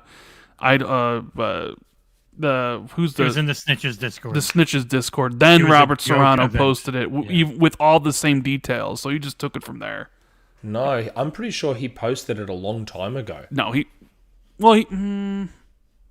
he Hold on a did. sec. Maybe he did. Hold He on. might I'm have. pretty sure, because like I said, I know everyone likes to make fun of him and everything, but I like fairness. Like, I don't like people saying things that aren't true, which some may find ironic from me, but still. Yeah, May 18th. May 18th, he said there would be a PlayStation showcase on the 8th of September. Back in May. Yeah, but did he have said like the it. times and everything? Because that's what I think. No, He no, took he didn't from- have times. He just had a date. Yeah. He just had a date. That's what he it. took from the Snitch Cord. Yeah, the details he may have, I don't know. But I'm looking at his tweet from May 18th. That's a long time ago. That's quite a few months ago. That he said there would be a PlayStation showcase on the 8th of September. I mean, it's an easy date to pick because it's the 1-year anniversary of the showcase from last year. So it's like it'd be like me predicting Xbox is going to have a showcase on June 12th because I know they have one always the same weekend at the same time, right? Like, Oh, I don't keep an eye on that stuff to know that. I mean, I don't know what I had for breakfast the other day. I'm going to know when PlayStation had their last showcase or whatever. people some remember. stuff. People remember, Nick. Oh, funny. They don't remember Persona. Oh, how convenient that they forget Persona. Oh, wow. Happy to give me shit about Persona until it came to Xbox and then it didn't count. Well, let's talk about more rumor mills, though. Yeah, you got any more? More No. rumor mills? No, I told you it's just the one. Don't say stuff I say off air. I said to you, there's just the one. I actually love having Rand on. It's my favorite. It's my favorite time. Even There's more not than more Grub? for- Even more than Grub? Oh, well, Grub loves Nick I love or Grumble. Jesse, so Yeah, fine. Anyway, sorry, I don't want to be like crying Ryan. Yeah, there you go. That's the back rumor through mill. the DM to look anyway. But hey, it's that time of the show where we like to thank all of our lovely, lovely, lovely patrons as we approach hour 3. Is it hour 4 now? It's Yeah, hour we're going to 4. be here for Three, another three, hour. three. Oh, my Lord. No, it Oh won't be here my for another hour. lord! Won't be Nah, that it quick. won't take that long. But XboxEra is supported by our patrons via patreon.com/XboxEra. You can support us too, and if you do, especially on some of the higher tiers, you get some lovely, lovely merch, and you also get the opportunity to annoy us every week by making our podcasts an hour longer by asking us some riveting community questions, a lot of which may just refer back to everything we've already spoken about, which would be really handy because it's nearly 2 a.m. But let's find out. What have we got in the community questions parlor this week? Okay. Community questions. Should I read Torn Raptors? I haven't seen it. He just said, "Hi guys, did Rand turn up?" Yeah, you can read that one. Yeah. Nope. Should I read it? Should I read that one? Yes, Rand is here. Rand's here. Why, did I not show up another time or something? I don't know. I don't you've know got why a you, don't ask me why you asked that. I don't know. I have no idea. You're on the forum. Why don't you read it? He can't read that. He's not a patron. He doesn't support Xbox financially month on month. patron. Yeah, I only give a super chat usually every week. He chucks a but, super chat to us every. Makes all that money from YouTube. Can't do $1 a month. Can't do $1. Always, all that always YouTube about the money. money, isn't it? This business. $1. Can't do $1. Um, God, tight ass. Okay. Hytham, But look do at you- look at all the G. money I just brought you today with all the super chats. It's true. It's fair. It's fair. He did bring. Hey, I he did did say make That's it that. right. that's lots of I- months. I did acknowledge that. To be fair. Hytham G. Quick prediction of TGS coming next week. The unlikely and you may never know predictions are depending on Final Fantasy VII Remake timed exclusivity up or not. Along with Sakura Wars, some of the Senran Kagura games, maybe some Atelier games since Microsoft missed some Japanese games, like whatever Japanese video game it is that Microsoft has for us by surprise at the TGS event. Like whatever it is, I'll take it for the effort Microsoft did at the event. Your guys' take? Hytham, I love you, brother. I love 2 things. I love Nick desperately trying to read it and not stumble. And I love the effort and the enthusiasm. Hey, there's paragraphs this week, so I am all for this. How you doing, Nick? Can you answer that question for me, please? I don't know what the question was. Predictions was. for whether Final Predictions Fantasy for VII, TGS. Yeah, Final Fantasy VII Remake, is it going to appear? Yeah, I really do. Not I think on people need to Xbox. let that one go. People really need to let that go. Like, What man, surprises just- then, if it's not that? I don't know enough about JRPGs to have a say. Like, I would not be surprised to see some long-awaited JRPG that people have been wanting on Xbox to probably make an appearance there. Like I said, look at Persona. That deal took a long, long time to happen, but it did. So there'll probably be some others. I wouldn't be... Like I said, there's a lot of internal excitement at Microsoft about TGS, which would lead me to believe that maybe they secured some stuff that people have been wanting on Xbox. Sarah is very aggressive about Japanese content. Nice. Sarah pushes a lot for it. Last question. Since Jim Ryan is an inadequate, stubborn ass about ABK, especially COD, what PS boss would you guys want to replace him?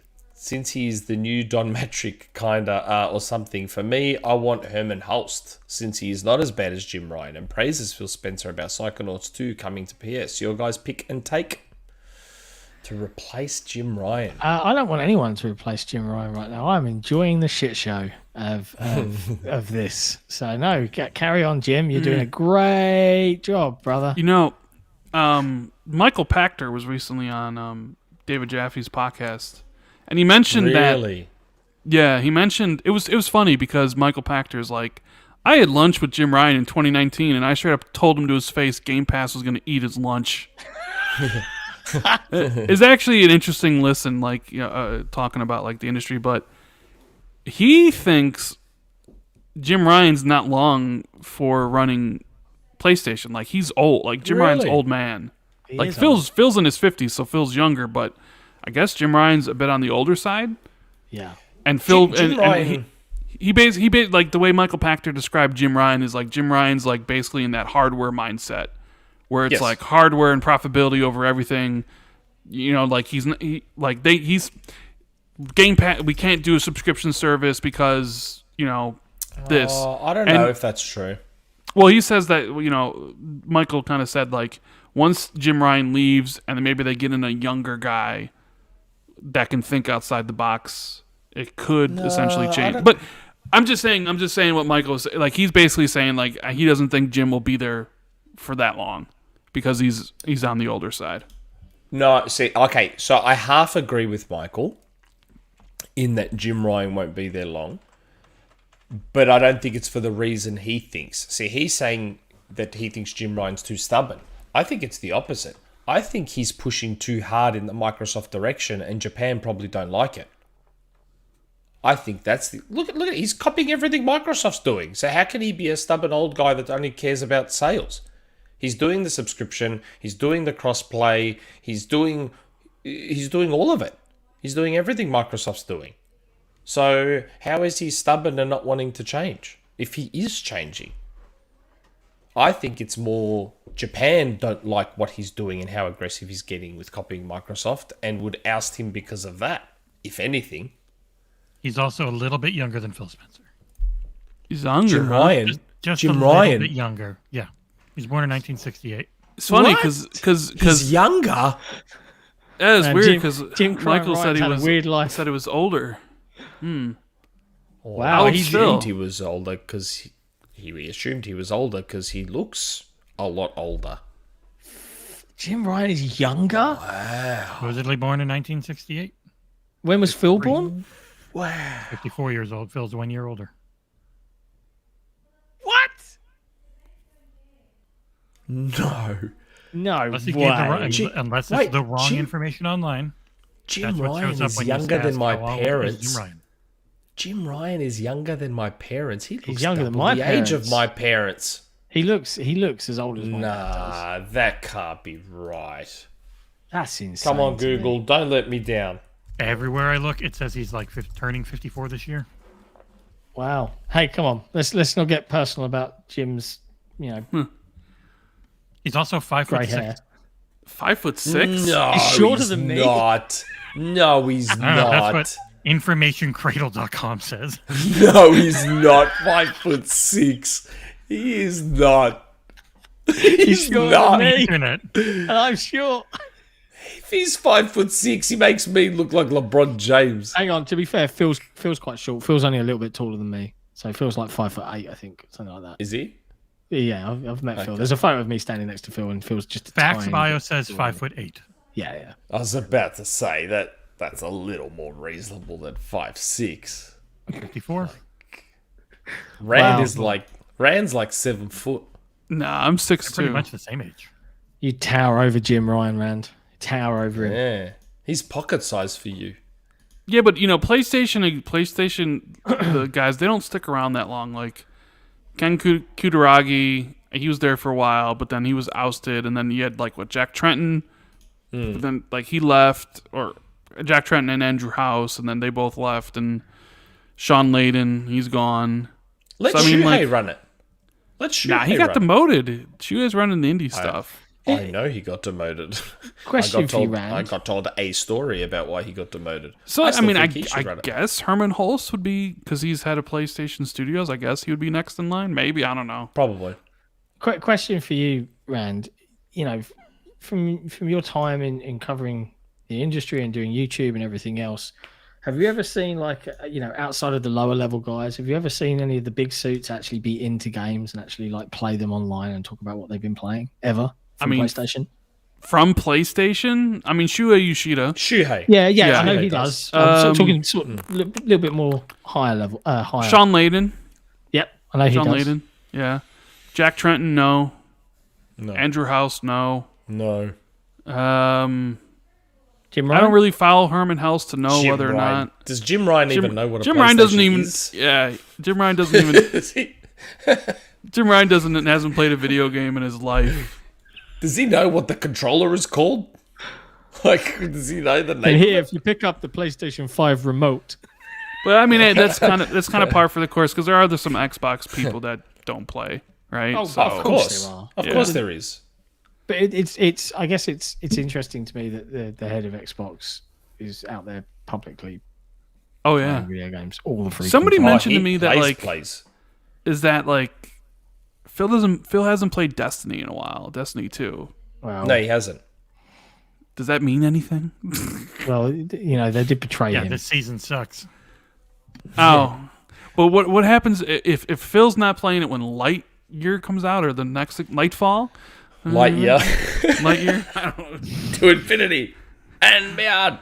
That would actually fit in, wouldn't it, with Destiny? Yeah, probably would. Anyway, that's a hell of a tangent for Hytham's Yeah. question. Yes. Okay, Topp. It's that time again. I've got here in time to ask a question. When do you think the world will be shown the greatest game yet to grace our screens, Fable? Next year. The greatest game yet to grace our screens is Super Mario Odyssey. It's not Yet Fable. to grace our Yet. screens. Yet And come on, means read it's the not out yet. sentence. Yeah. Okay. I played Super Mario Odyssey for a couple hours and then never played it again. Because you obviously don't like good games. I looked at the price of Super Mario Odyssey digitally and was like, I'm not paying I know, it's like that 90 money. bucks. It's like 90 Australian dollars. But yeah, It's so I think we'll expensive. see Fable next year at E3.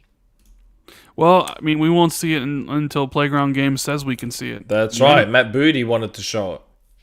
Well, that's what I mean. play- If Booty is already like, this is already ready to be shown, another year, I think we'll see it. Well, at it E3. depends. When it depends on their structure of their next show. Are they still doing the 12-month thing next year? If they are, you ain't seen Fable. Man. Yeah.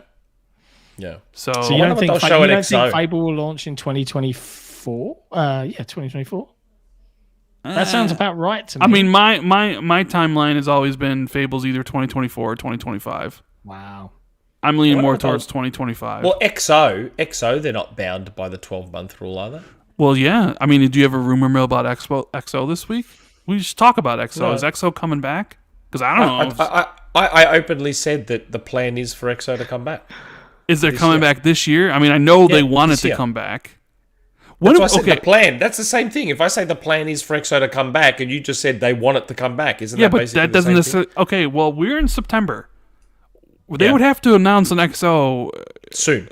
soon. I mean, unless it's not a live XO and it's a digital event of some I kind. don't know. I just know that they want, like you heard, obviously probably heard, they want XO Oh back yeah, they this year. 100% want XO to come back. Yeah. I just don't know That's if all I ever said. it I didn't could say that it's happening. come back this year. I just said that the plan is, like, they want it back. They want XO this year. Too late, Nick. It's already up on the Gaming League subreddit. That Yeah, you Sloth confirmed just tweeted it out. XO22 is back by. I said it on our show like a month ago or more. I was like, the plan is that they want XO back this year. That's what I said. Oh, man. Why do people do this? Why do you all do this? Anyway, the greatest game yet to... Because if we're going to say yet, that's GoldenEye. GoldenEye Remake is the Oh, greatest yeah. game yet to I grace totally our forgot. screens. I was gonna make fun of you because GoldenEye's not out yet. Yet. But I totally forgot about it. It's still coming. Man. Oh, I can't say that. I'm not going to betray him, VG. What, GoldenEye? No. He just... I got told some cool stories. Yeah, how about Really the cool cool stories. story of GoldenEye still not out yet? That's the greatest. It's going to come. It'll come. I mean, it The probably is, war- but The war made things funny, which I still find weird, but whatever. do you remember when you were... Didn't you say something like you would eat a hat if GoldenEye wasn't announced at, like, the E3 or something? Weren't you, like, so... I was I don't know. confident it would come because the achievements leaked. So I was confident it would come. I'm like, if the achievements are out there, they're on the website, and people are playing it and unlocking achievements, then the release has to be imminent. It has to be. I didn't say, I've heard it's going to be. I just said I was like confident it would come because like it's clearly there. It's clearly there, ready to go. They're just going to push the button.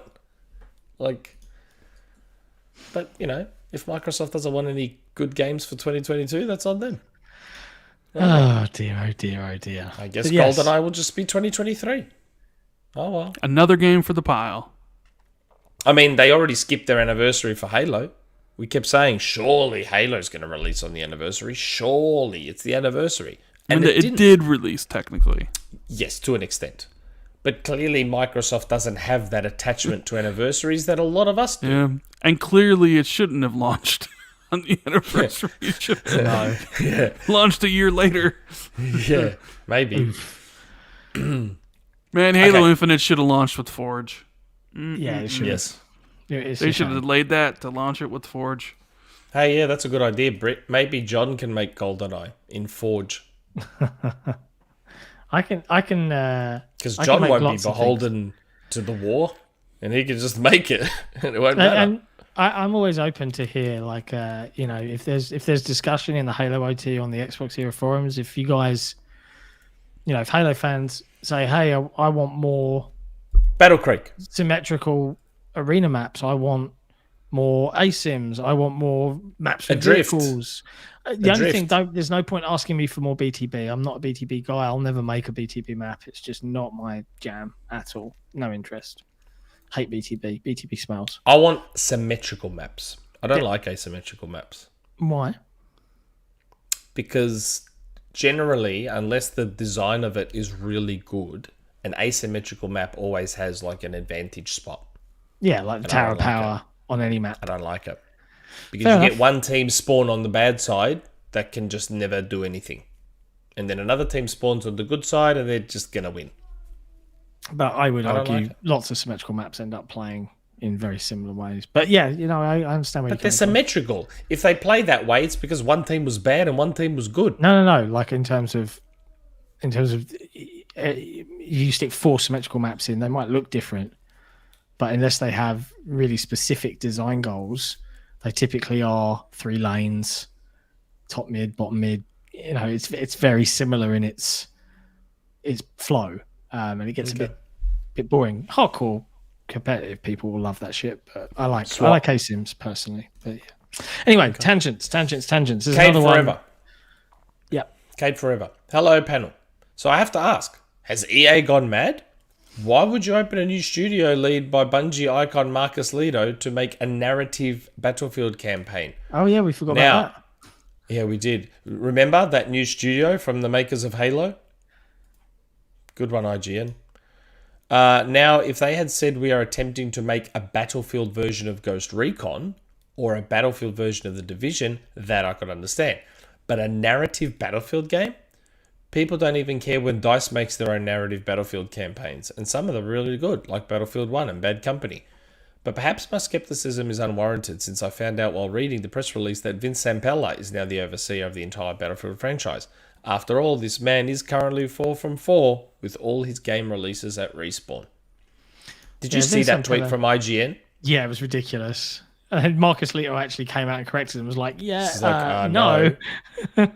It's like the makers of Halo are now the new studio that's makers. I'm like, what?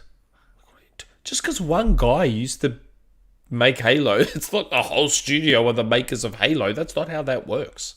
You can't spell ignorant. Anyway, Oh, that was yeah. weird.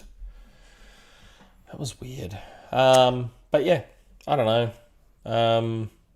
Wasn't Battlefield 4 supposed to be really good campaign-wise? don't know. It was okay. I liked it. It was alright. The Battlefield games. I mean, the Bad Company campaigns I thought were really good, but Yeah, they were fun. they're usually kind of just, This thing is like, well, Marcus' last game was Disintegration, Oh, Yeah. man. and that didn't turn out so well. So I was excited for that game. Like, I was actually one of the only people that was keeping a close eye on V1 Interactive and wondering think what they it were was doing. It was a distinctive idea, but it just didn't land with people. It Oh, didn't, man. and it- I tried that beta demo thing, whatever it was. Oh, my God. never mind. Man. that You was win something. some, you lose some. BRiT. Hello, kind gentlemen. To piggyback off Cade's question, why do they hate their critically acclaimed franchises so much to pass up making Titanfall 3 to make this a narrative Battlefield? I know. Like, man, Titanfall. Like, I understand if they don't want to do Titanfall 3. I get it. Because Apex is doing so well, it's set in the Titanfall universe, kind of. Why spend all this time and money doing another campaign, blah, blah, blah, blah, blah. Okay, that's fine. If you don't want to do Titanfall 3, I am once again asking for the 4,000th time to release Titanfall Definitive Edition. Just get the Titanfall 2 campaign, which was amazing, still one of the best FPS campaigns ever made, and pair it with the Titanfall 1 multiplayer, the best multiplayer shooter ever made. And I'll buy it. I'll buy it for $11 billion. Lots of people will buy it. And it means that we'll get good Titanfall multiplayer again. And it'll get new life. Yeah. They won't do it, mate. They won't do it. It's too late now. The world's moved on. I mean, someone said this to me earlier. More people are playing Titanfall 2 on Steam than are playing Halo Infinite. Man, how depressing is that? I mean, 343 have got to be looking at those numbers and thinking, shit. Yeah, I mean, Respawn, they got the magic touch, right? Like, Apex Legends came out of nowhere, huge franchise, $billion business. Then their other team basically, took Star Wars and made a Soulsborne game, and it was really good. Even though Nick doesn't think it's a Souls game, it's 100% a Souls game. Then what am I missing with the Souls games? Because Fallen Order was great. It literally has all the trappings of a Souls game. Like every single one of them. Don't worry about that stuff. I'm talking about the core gameplay and how it feels to play. I have played a couple of Souls games, and they don't feel like Jedi Fallen Order. Well, I mean... go ahead, John. Well, I was going to say, I tried Jedi Fallen Order. I bought it at launch, and I kind of bounced straight off of it. I was just like, ugh. And then, I heard a lot of these comparisons, Soulsborne, blah, blah, blah. And I went back and I completed it and I didn't bounce off it. And, it was fine, but it didn't feel like a Dark Souls game to me. I get what you mean about some of the design trappings, the meditation spots. Yeah, I'm talking about the feel. I talk about the feel of the game. It doesn't feel to play. The combat doesn't feel like a Souls game. It took influences off of those kind of Soulsy designs where the enemies respawn if you choose to regenerate and heal. Stuff. But outside of that, it felt like a pretty run-of-the-mill action adventure game with some nice quirks. Like the end was quite cool. I enjoyed the ending of it, and it was all right. But I'm looking forward to the sequel now. I don't pay attention to the design element. When I heard people comparing it to a Souls game, I'm thinking in the way it feels, the combat. The Souls games feel bad. Like, Jedi Fallen Order felt decent. It felt good to play, especially once it got patched and 60 and all that sort of stuff. Fallen Order felt good. The Souls games don't feel good at all. Ring feels good. I haven't played enough of the Souls games because I don't care about them to say whether they feel good. I would certainly say they feel weighty, so that you're... That's a nice word to use. Yeah, weighty. Can't say something nice, don't say something at all, right? Yes. God of War, especially the OG ones. That's like the OG God of Wars. That's how you do that kind of combat. They are amazing. Okay, proven. Hello, Xbots. There are a lot of takeaways from Jim Ryan's comments, but the most annoying one is the arrogance in which he speaks about Microsoft's offer. When the deal goes through, Microsoft has complete control over the COD IP. Sony has no say in what happens, and yet if you paid attention to what Ryan said and some of the comments from media members / fans, you would think Sony is going to be able to choose what happens with COD. It all goes back to the narrative that PlayStation is a default console and everyone has to answer to them, which is what we were talking about. Yeah. I often see a lot of people scoff at the idea that Xbox is an underdog with Microsoft's backing, but it is absolutely the truth. Until people stop assuming Sony has to get every single game, and stop assuming PlayStation is a default console for everyone, then Microsoft will continue to be an underdog in the gaming industry. After this week, I am hoping Microsoft eventually makes COD exclusive, not because I am rooting for PlayStation players to lose access to games, but because I think Sony needs to get knocked down a few pegs. Well, this is what we were talking about earlier. We kind of covered this. Yeah, I get where Proven's coming from, but I can't. I can't in good conscience call Microsoft an underdog. Like, I get the position that they were, but no. I understand why that phrase is being used. Yeah, 5 years ago or 7 years ago, absolutely, you could apply that phrase. But now, yeah, they're not because they're backed. They're Microsoft's Xbox. No, I don't buy that. If you apply it to a sport analogy, a sporting club that is a powerful club with a lot of money and a lot of resources can still be an underdog going into a game. Yeah, I suppose. Yeah, that's fair. Why not? My club is like that. My club's been going into most games this year as the underdog, Collingwood, despite the fact that we have the most supporters, we're the biggest club, I think one of the top earners, everything, but we keep going into these games as the underdog because no one expected anything of us this year. Surprise, bitches. And now we're almost in the grand final. So yeah, why can't Microsoft be the underdog? Just because they're backed by $1 trillion company, that doesn't mean that Xbox as a brand can't be the underdog. I'm probably looking at it from a very monetary point of view. Yeah, because they're backed by Microsoft, but that's kind of irrelevant in the argument. If the media that covers video gaming treats them as the underdog, then the underdog. No. They're definitely the underdog. For sure. Okay. Cracker56. Hello. First off, I love the idea of COD being exclusive at the start of next gen as a way to draw people over. My first question is about the timeline of Xbox's first party. When do you think we will start to see the games Xbox announced in 2020?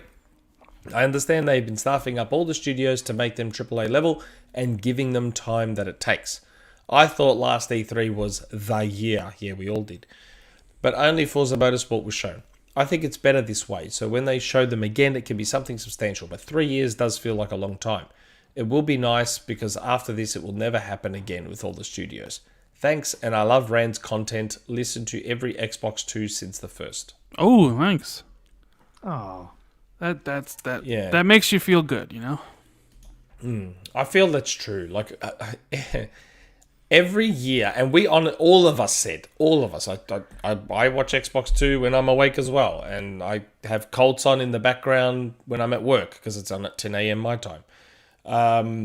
We've all been saying, nah, 2022 for sure. Yeah, From 2022 on for sure. And now we're saying the same thing, 2023. Nah, for sure now, 2023. And when all the 2023 stuff ends up probably being delayed, then what are we going to say? Yeah, never assume things anymore. Yeah. About release dates for anything. Because I remember Jazz was like, Starfield's 100% lock. 100% lock for 2022. And I'm like, okay. You know, and then obviously we know what happens, and it's just like, you know, and you look at next year, and it's like, yeah, right now the schedule's, you know, really nice. You got Redfall, you got Diablo, you got Forza, you got Minecraft Legends, you got Ara, History Untold, you got Ghostwire Tokyo, you got, I think there's something else I'm missing. Like, that's a lot of games, and not including like all the third-party Game Pass titles that are, you know, coming early next year. But it's like, but now it's like, well, I would imagine one of those games is probably going to get delayed. It's like, but what comes at the end of the year? Did Microsoft just change releasing all their games at the end of the year to releasing all their games at the beginning of the year? But isn't that what we've all been asking for? Yeah, we have been. So it's like, now it's like, well, where's Avowed? Is Avowed coming next year? Is Hellblade 2 coming next year? What about Contraband? What about Project Belfry? What about Perfect Dark? There's lots. What about Everwild? What about State of Decay 3? Right? And I mean, he is right. Like, I'll say this for Sony. You look at their first show. Like, if you compare Xbox's show in 2020 and PlayStation's show in 2020, right? Microsoft's first parties, you know, they announced Fable, they announced Avowed, they announced Everwild in 2019, but I'll just use that here. State of Decay 3, trying to think of the other ones they announced there, but... Outer Worlds 2. They announced that later that year. Yeah, Outer Worlds 2. Outer Worlds 2. So it's like you had all these games that are like quite a ways away. Like when Sony like God of War is the last one. Like if you go back to 2020, like all their first party games that they announced in that first one are all going to be essentially out by the time Xbox. I don't know when Everwild's releasing, you know, or if it's or released. State of Decay 3. Well, I don't know when State of Decay 3 is coming out. You know, who knows? Like I said, Fable. I don't know. Outer Worlds 2, not before Avowed, and who knows when Avowed's coming out, right? Yeah, So it feels... it's one of those things where, and we all made assumptions, right? Yeah. And I don't want to really make assumptions again where I'm like, well, Avowed and Hellblade have to be next year because they don't. We know They from might not be. interviews that like apparently Microsoft is very lenient about timetables, right? Like the stuff we with the know that. initiative, when like everybody was leaving the initiative, they made sure to point out that it was like Microsoft's like, take your time. So like, who knows when any of this stuff comes out? I don't want to make that mistake again. So, Mate, I assumed Starfield was going to be 2021 yeah. because I had been told, which was correct, by the way, I had been told that they were going to be doing all their marketing and they had paid for ad time and they were pushing all the marketing for 2021. So I thought, okay, that means they must know it's coming out in 2021. Nope. Nope. That was before we realized You know, that everything was being delayed. And then Microsoft pulled the rug out from underneath everybody with their last E3. Everybody predicted a normal Xbox showcase with games announced from, 2 years from now. And they're just like, nah, only the next 12 months. So all of you who thought for sure Avowed was going to be here, like literally everybody on the internet, you're all wrong. Yeah. Mad, isn't it? Oh, dear. Okay, there's only 2 more questions. And 2 Creaky super Legs. chat. Oh, yeah, the super chats. Creaky Legs. Hello, lads. And fellow Illinoisan. Is that right? Illinoisan? That's right, isn't it? Illinoisian. Illinoisian? No, dude, Illinois is Chicago, No, Illinois. I know what Illinois is. So then why would it become Illinoisian? Because It's Illinoisan. cooler. No, Ooh, it doesn't. It sounds I just saw this. I have to share. Go on. What? Jeff Keighley's poll. You know he always does these polls after a Is show. it for the Disney show? It got a D. You got a D. Guess. Yeah, Guess what's winning for Ubisoft? A. B. That's B. Jesse, it's B is winning right now. It's A at 13%, 30.4 for a B, 26.9 for a C, and 29.8 for a D. Did they show Mario plus Rabbids? The very first thing they showed. Well, there you go. That's why. How did that show get a B? Because Mario plus Rabbids is going to be Assassin's amazing. Creed stuff was good. It just wasn't actually much of anything. Have any of you played Mario plus Rabbids? Yeah. That's all right. I got it for It's my boy on the great. Switch. It's on the It's Switch. okay. great. It's like a mediocre It is- Gears Tactics. No, it's not. It is fantastic. It is such a good game. I give it a D. I'm talking about the show. I don't give a shit about Mario. Oh, Rabbids. I gave the I thought gave you the were talking Disney about one. Mario plus Rabbids, and I was going to be like, D for I gave the dickhead. Disney. I gave the Disney show a C because I was like, they only wasted 20 minutes of my time. I gave this one a D because it was like, this is an hour and a half. Get out of here. Gargoyles remastered. A B. Mental. How did we get onto this? We were talking about Illinoisan. Hello, lads, and fellow Illinoisan Rand al Thor 19. What kind of Call of Duty player would Jim Ryan be if he actually played games? And if he did, based on his playstyle, could he beat Phil Spencer? No, He'd be a person that blames lag all the time. He'd be like, oh, you got me because of the lag. It was the lag. No, he would be the type that buys like a Zim and is using a mouse and keyboard to cheat and win because he. No, Jim Ryan's the type of guy that just probably picks a house and just camps there laying down or something, waiting for people to come after him. He's the type of guy that claymores That's the how door. I do it. Claymores That's how the I door. play. He just stands there watching the claymore like, get you. I go in man. that on Modern Warfare. I go in. Oh, what's that? That's that map that I love. And I go and I hide, and I've got this great view where I can see over everyone. And I just wait for the little glint, and and then eventually someone gets real pissed off. So I plant claymores up the stairs so that if I hear you them are coming, Jim Ryan. yeah, that's I play how Jim Ryan would play. No, Jim Ryan would just play like he'd be looking down at the ground and he'd be spinning around like this, not being able to aim. He'd be all over He'd the blame shop. lag. He'd blame Yeah. the lag. For sure. sure. He wouldn't could be not able beat to Phil. move and aim at the same time. It'd just be one or the Yeah. other. Move a little, aim. I don't know. Phil would be hardcore, I reckon. Phil would murk him. Phil would be hardcore. For sure. Oh man. Okay, last question. Good old Collingwood. I wonder if he was at the footy last night. Hello, John, Nick, and Jesse, and welcome back, Rand. John, before the question, I'd be interested to hear where you were when the news broke and how you were feeling. Queen Elizabeth was part of the lives of Britons and Australians, so I personally wanted to ask. Okay. Where was I? Where was I when the news broke? I just woke up. I was working all day, and I saw Twitter that it was trending, and then I saw the BBC News website. This was about 2:30 in the afternoon. It had changed all its colours to black.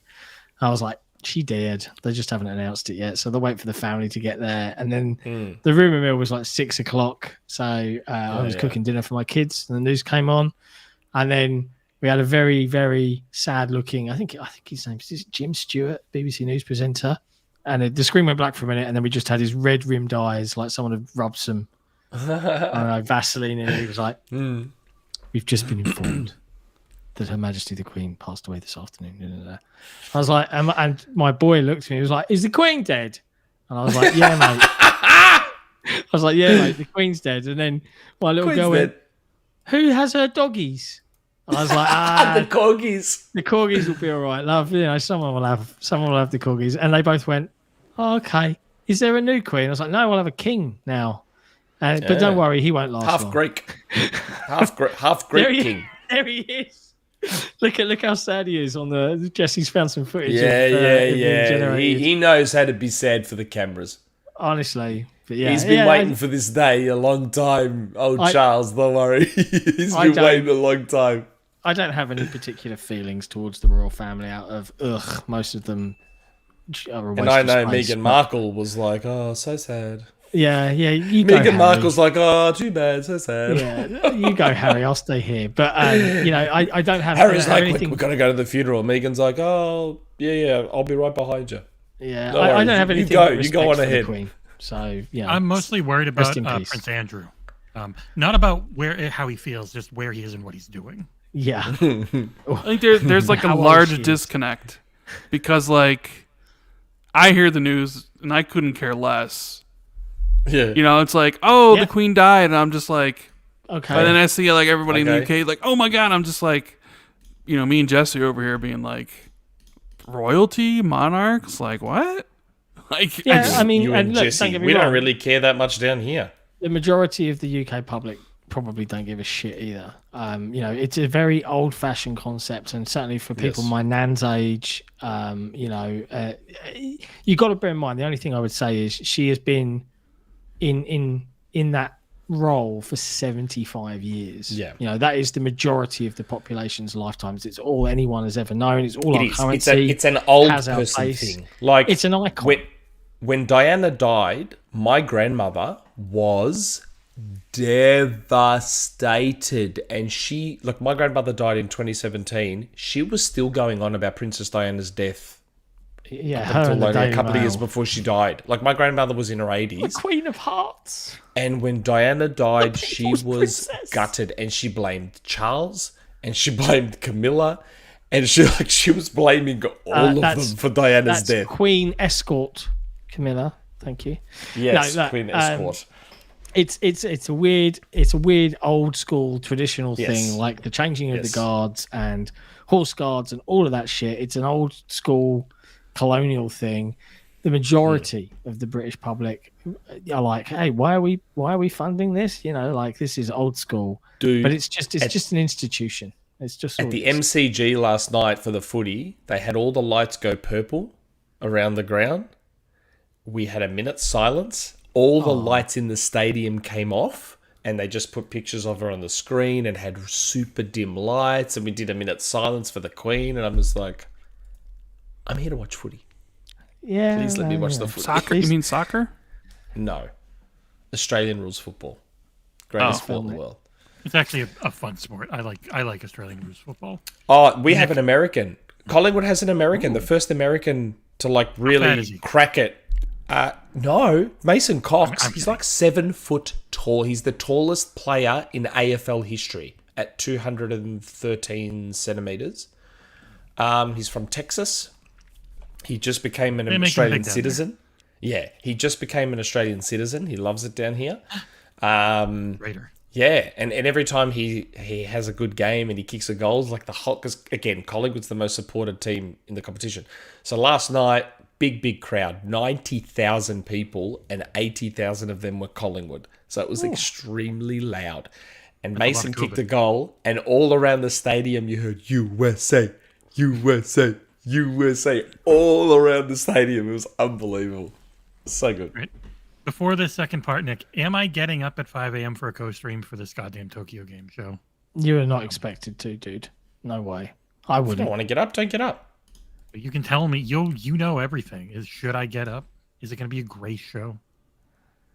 Oh, I didn't get told stuff that's going to be there. All I got told was that Microsoft is internally very excited about this show. I would Phil is imagine. even heading to Japan. I would imagine it ain't worth waking up for. If you again, it's not going to be exciting for me. I don't play JRPGs and stuff, so I doubt I'll care. If you're a JRPG guy, though, maybe Maybe this is I where they reviewed announced the acquisition of Platinum Games. They're going to buy Sega and then shut them down immediately. Oh, if they buy Sega, Best future ever. If they buy Sega, can die a happy man. Okay, second part of the question. Okay, Phil Spencer is heading to Japan for the Tokyo Game Show. I assume. That's what he says here. He says, I assume. And probably talking to a few suits as well. Given the ABK acquisition and what has come out from it recently, what do you think Phil Spencer should be doing in Japan? He should be buying Sega. Shutting down Sega. Oh. He should be buying Sega. That's what he should be doing. He can't be buying anything. He should just be continuing his efforts to get people to get games that remember shouldn't be Xbox skipping exists. Xbox to not skip Xbox. Yeah. Yeah, that's Game the Pass. nutshell. We've got a couple of super chats as well. Yes. 99 Rukin. I joined late and I want this podcast to go for 4 hours. It almost has. What crossover do you want Xbox to today? I assume he's meant to do. Maybe yeah. platformer, hero shooter, and Kingdom Hearts style game. Crossover game. So different universes all hitting together in one fell swoop. Doom and Halo. Yeah, Doom and Halo would be an awesome crossover. And let id make it because 343, God only knows what they do. So let id make it. Yeah, that'd be interesting Can you imagine? crossover. Can you imagine if they tasked 343 and said, hey guys, there's like 500 of you.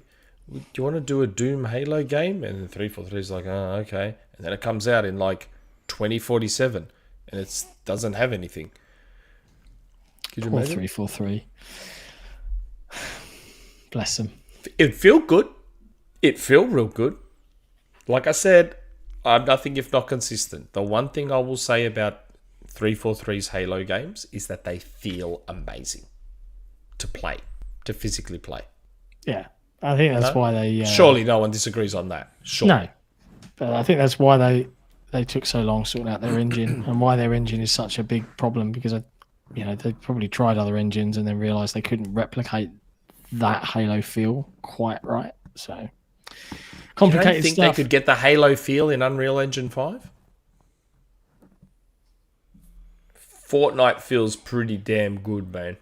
I'd be surprised I'm not talking... if they couldn't make Halo feel good. I don't know. I don't know.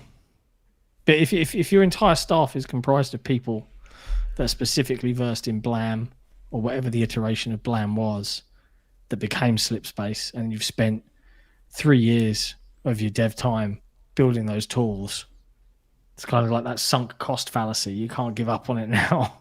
Like I'm invested.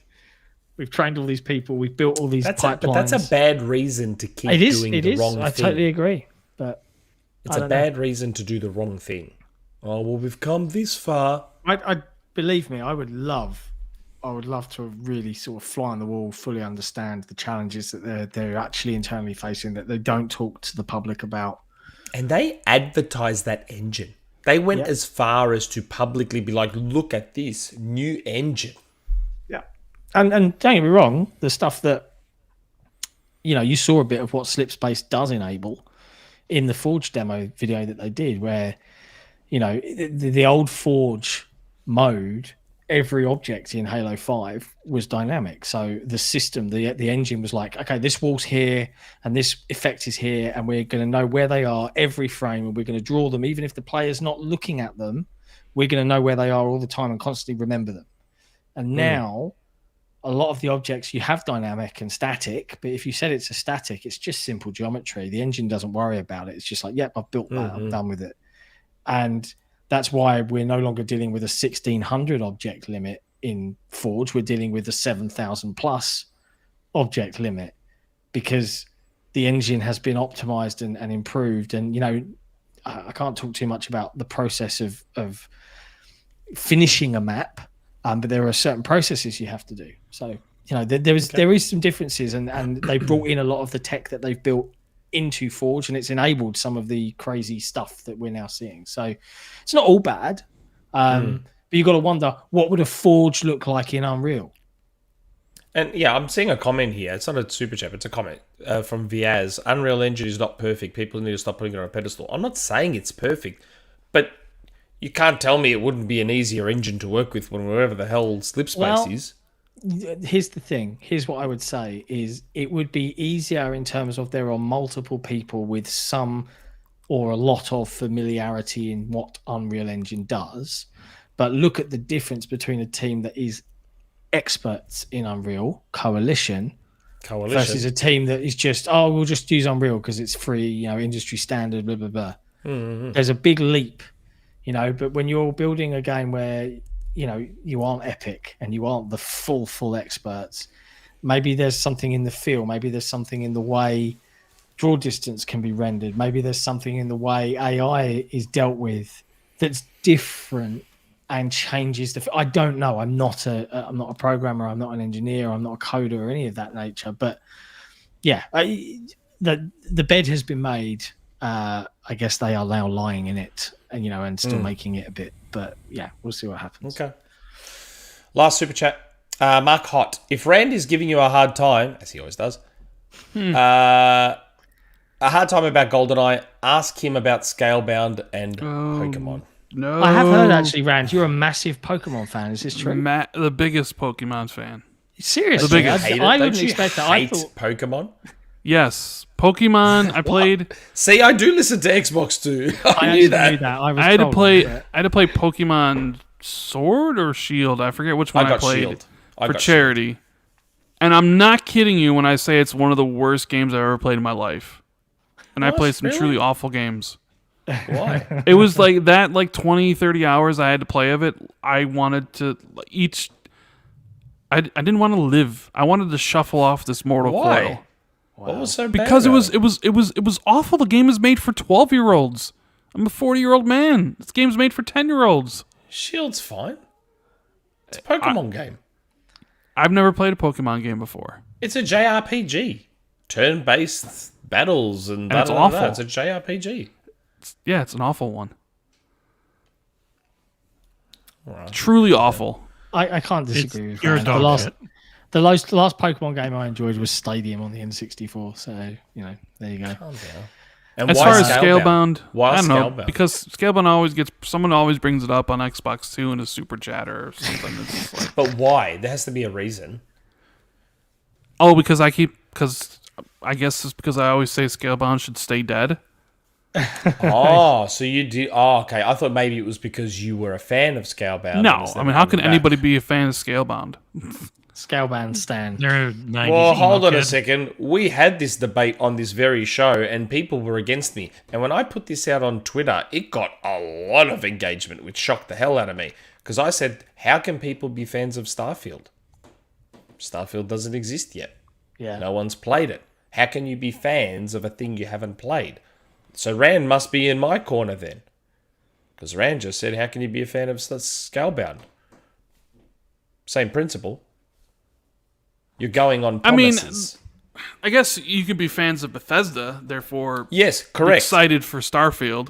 That's what I said. That is what I said to people. People are like, no, I'm a Starfield fan. And I was like, no, you're not. I mean, I You guess haven't like played you say Starfield. like, well, you liked what you saw of Scalebound, therefore Thank you. I'm a That's fan right. of That is correct. Scalebound. And I love Platinum. And I think Kamiya is amazing, even though he's a dickhead.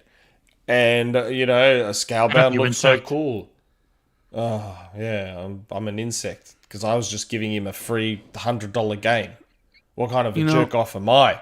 Square Enix and Sony didn't think about the impact on gamers for keeping Babylon's Fall off of Xbox. Actually, they might have. Thank you for not releasing that Awful turd. spoken. Awful spoken. Oh man, there's some really great. I was just reading through the XboxEra Discord. There's someone on Twitter is like The "Here's an secret email paid one or the normal one? The normal one. Well, it is the secret paid part. But it's so someone tweeting out. Here's an email address for the UK CMA. Let's make sure COD stays multi-platform. Plus all the other issues you see with the merger. Email these people. Once the dust settles, PlayStation will still be dominating Xbox. No hope in hell this is being approved. Damage Is that control from today. Centrelink? Yeah. Xbox was designed by a lazy, overweight American with no innovation at all. You can have 12 teraflops, but when your hardware is full of bottlenecks at every point, it's worthless. You ever see Panos Panay? Wow. I mean, it's svelte. Yeah. Good looking man. Hilarious. What a Panos is crazy Greek. way. Wait, Lives in You America. mean- No one lives in Greece. you mean this guy that? If you have any issues about the Microsoft Activision merger, I suggest emailing the people below immediately. I have emailed both parties stressing how important it is COD stays multi-platform, plus other issues I see with the merger. If you're truly concerned, don't wait. Jesus.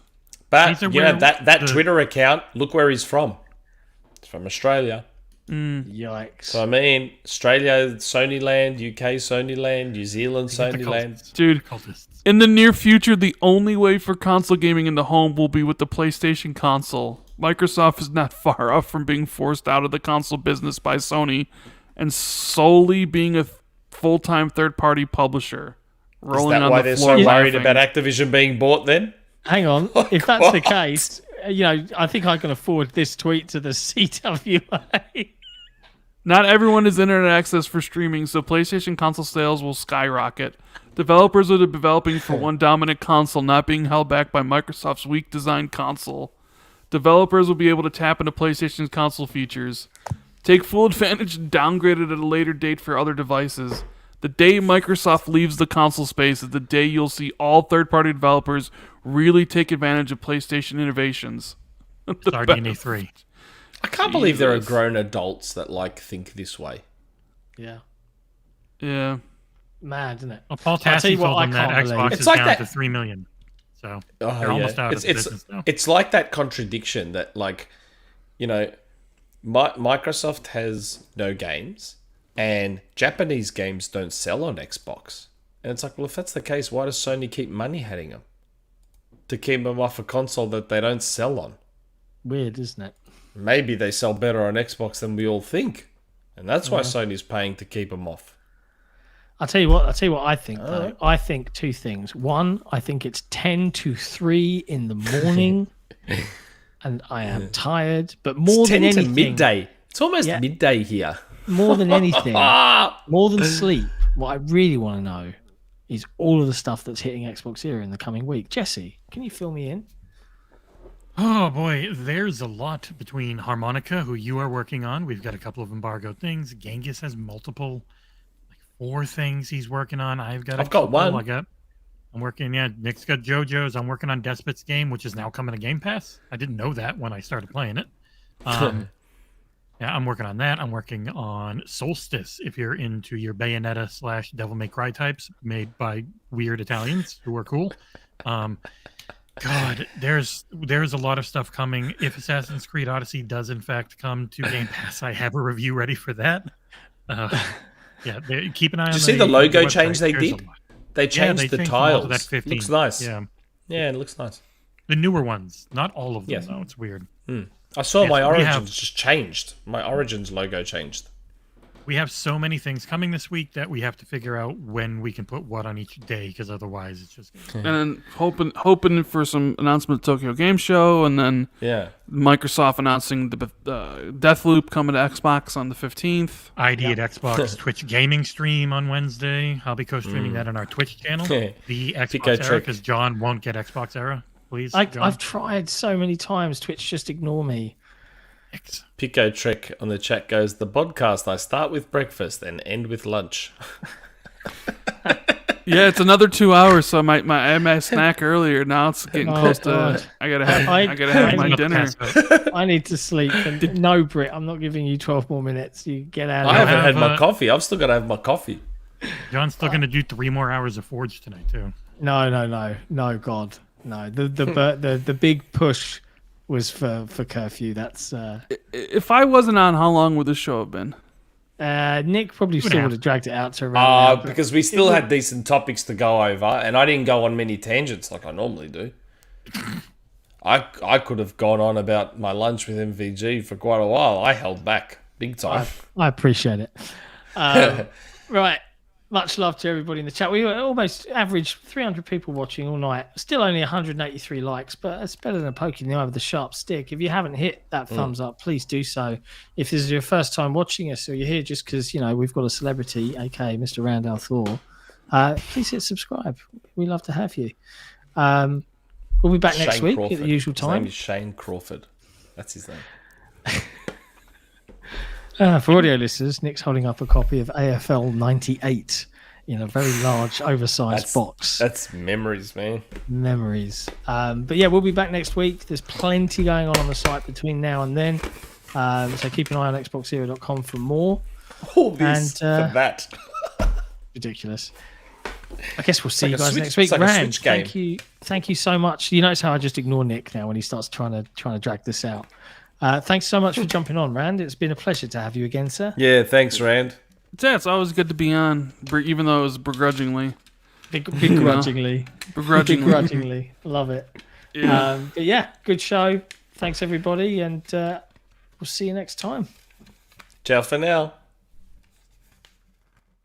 Rumormill, you've never heard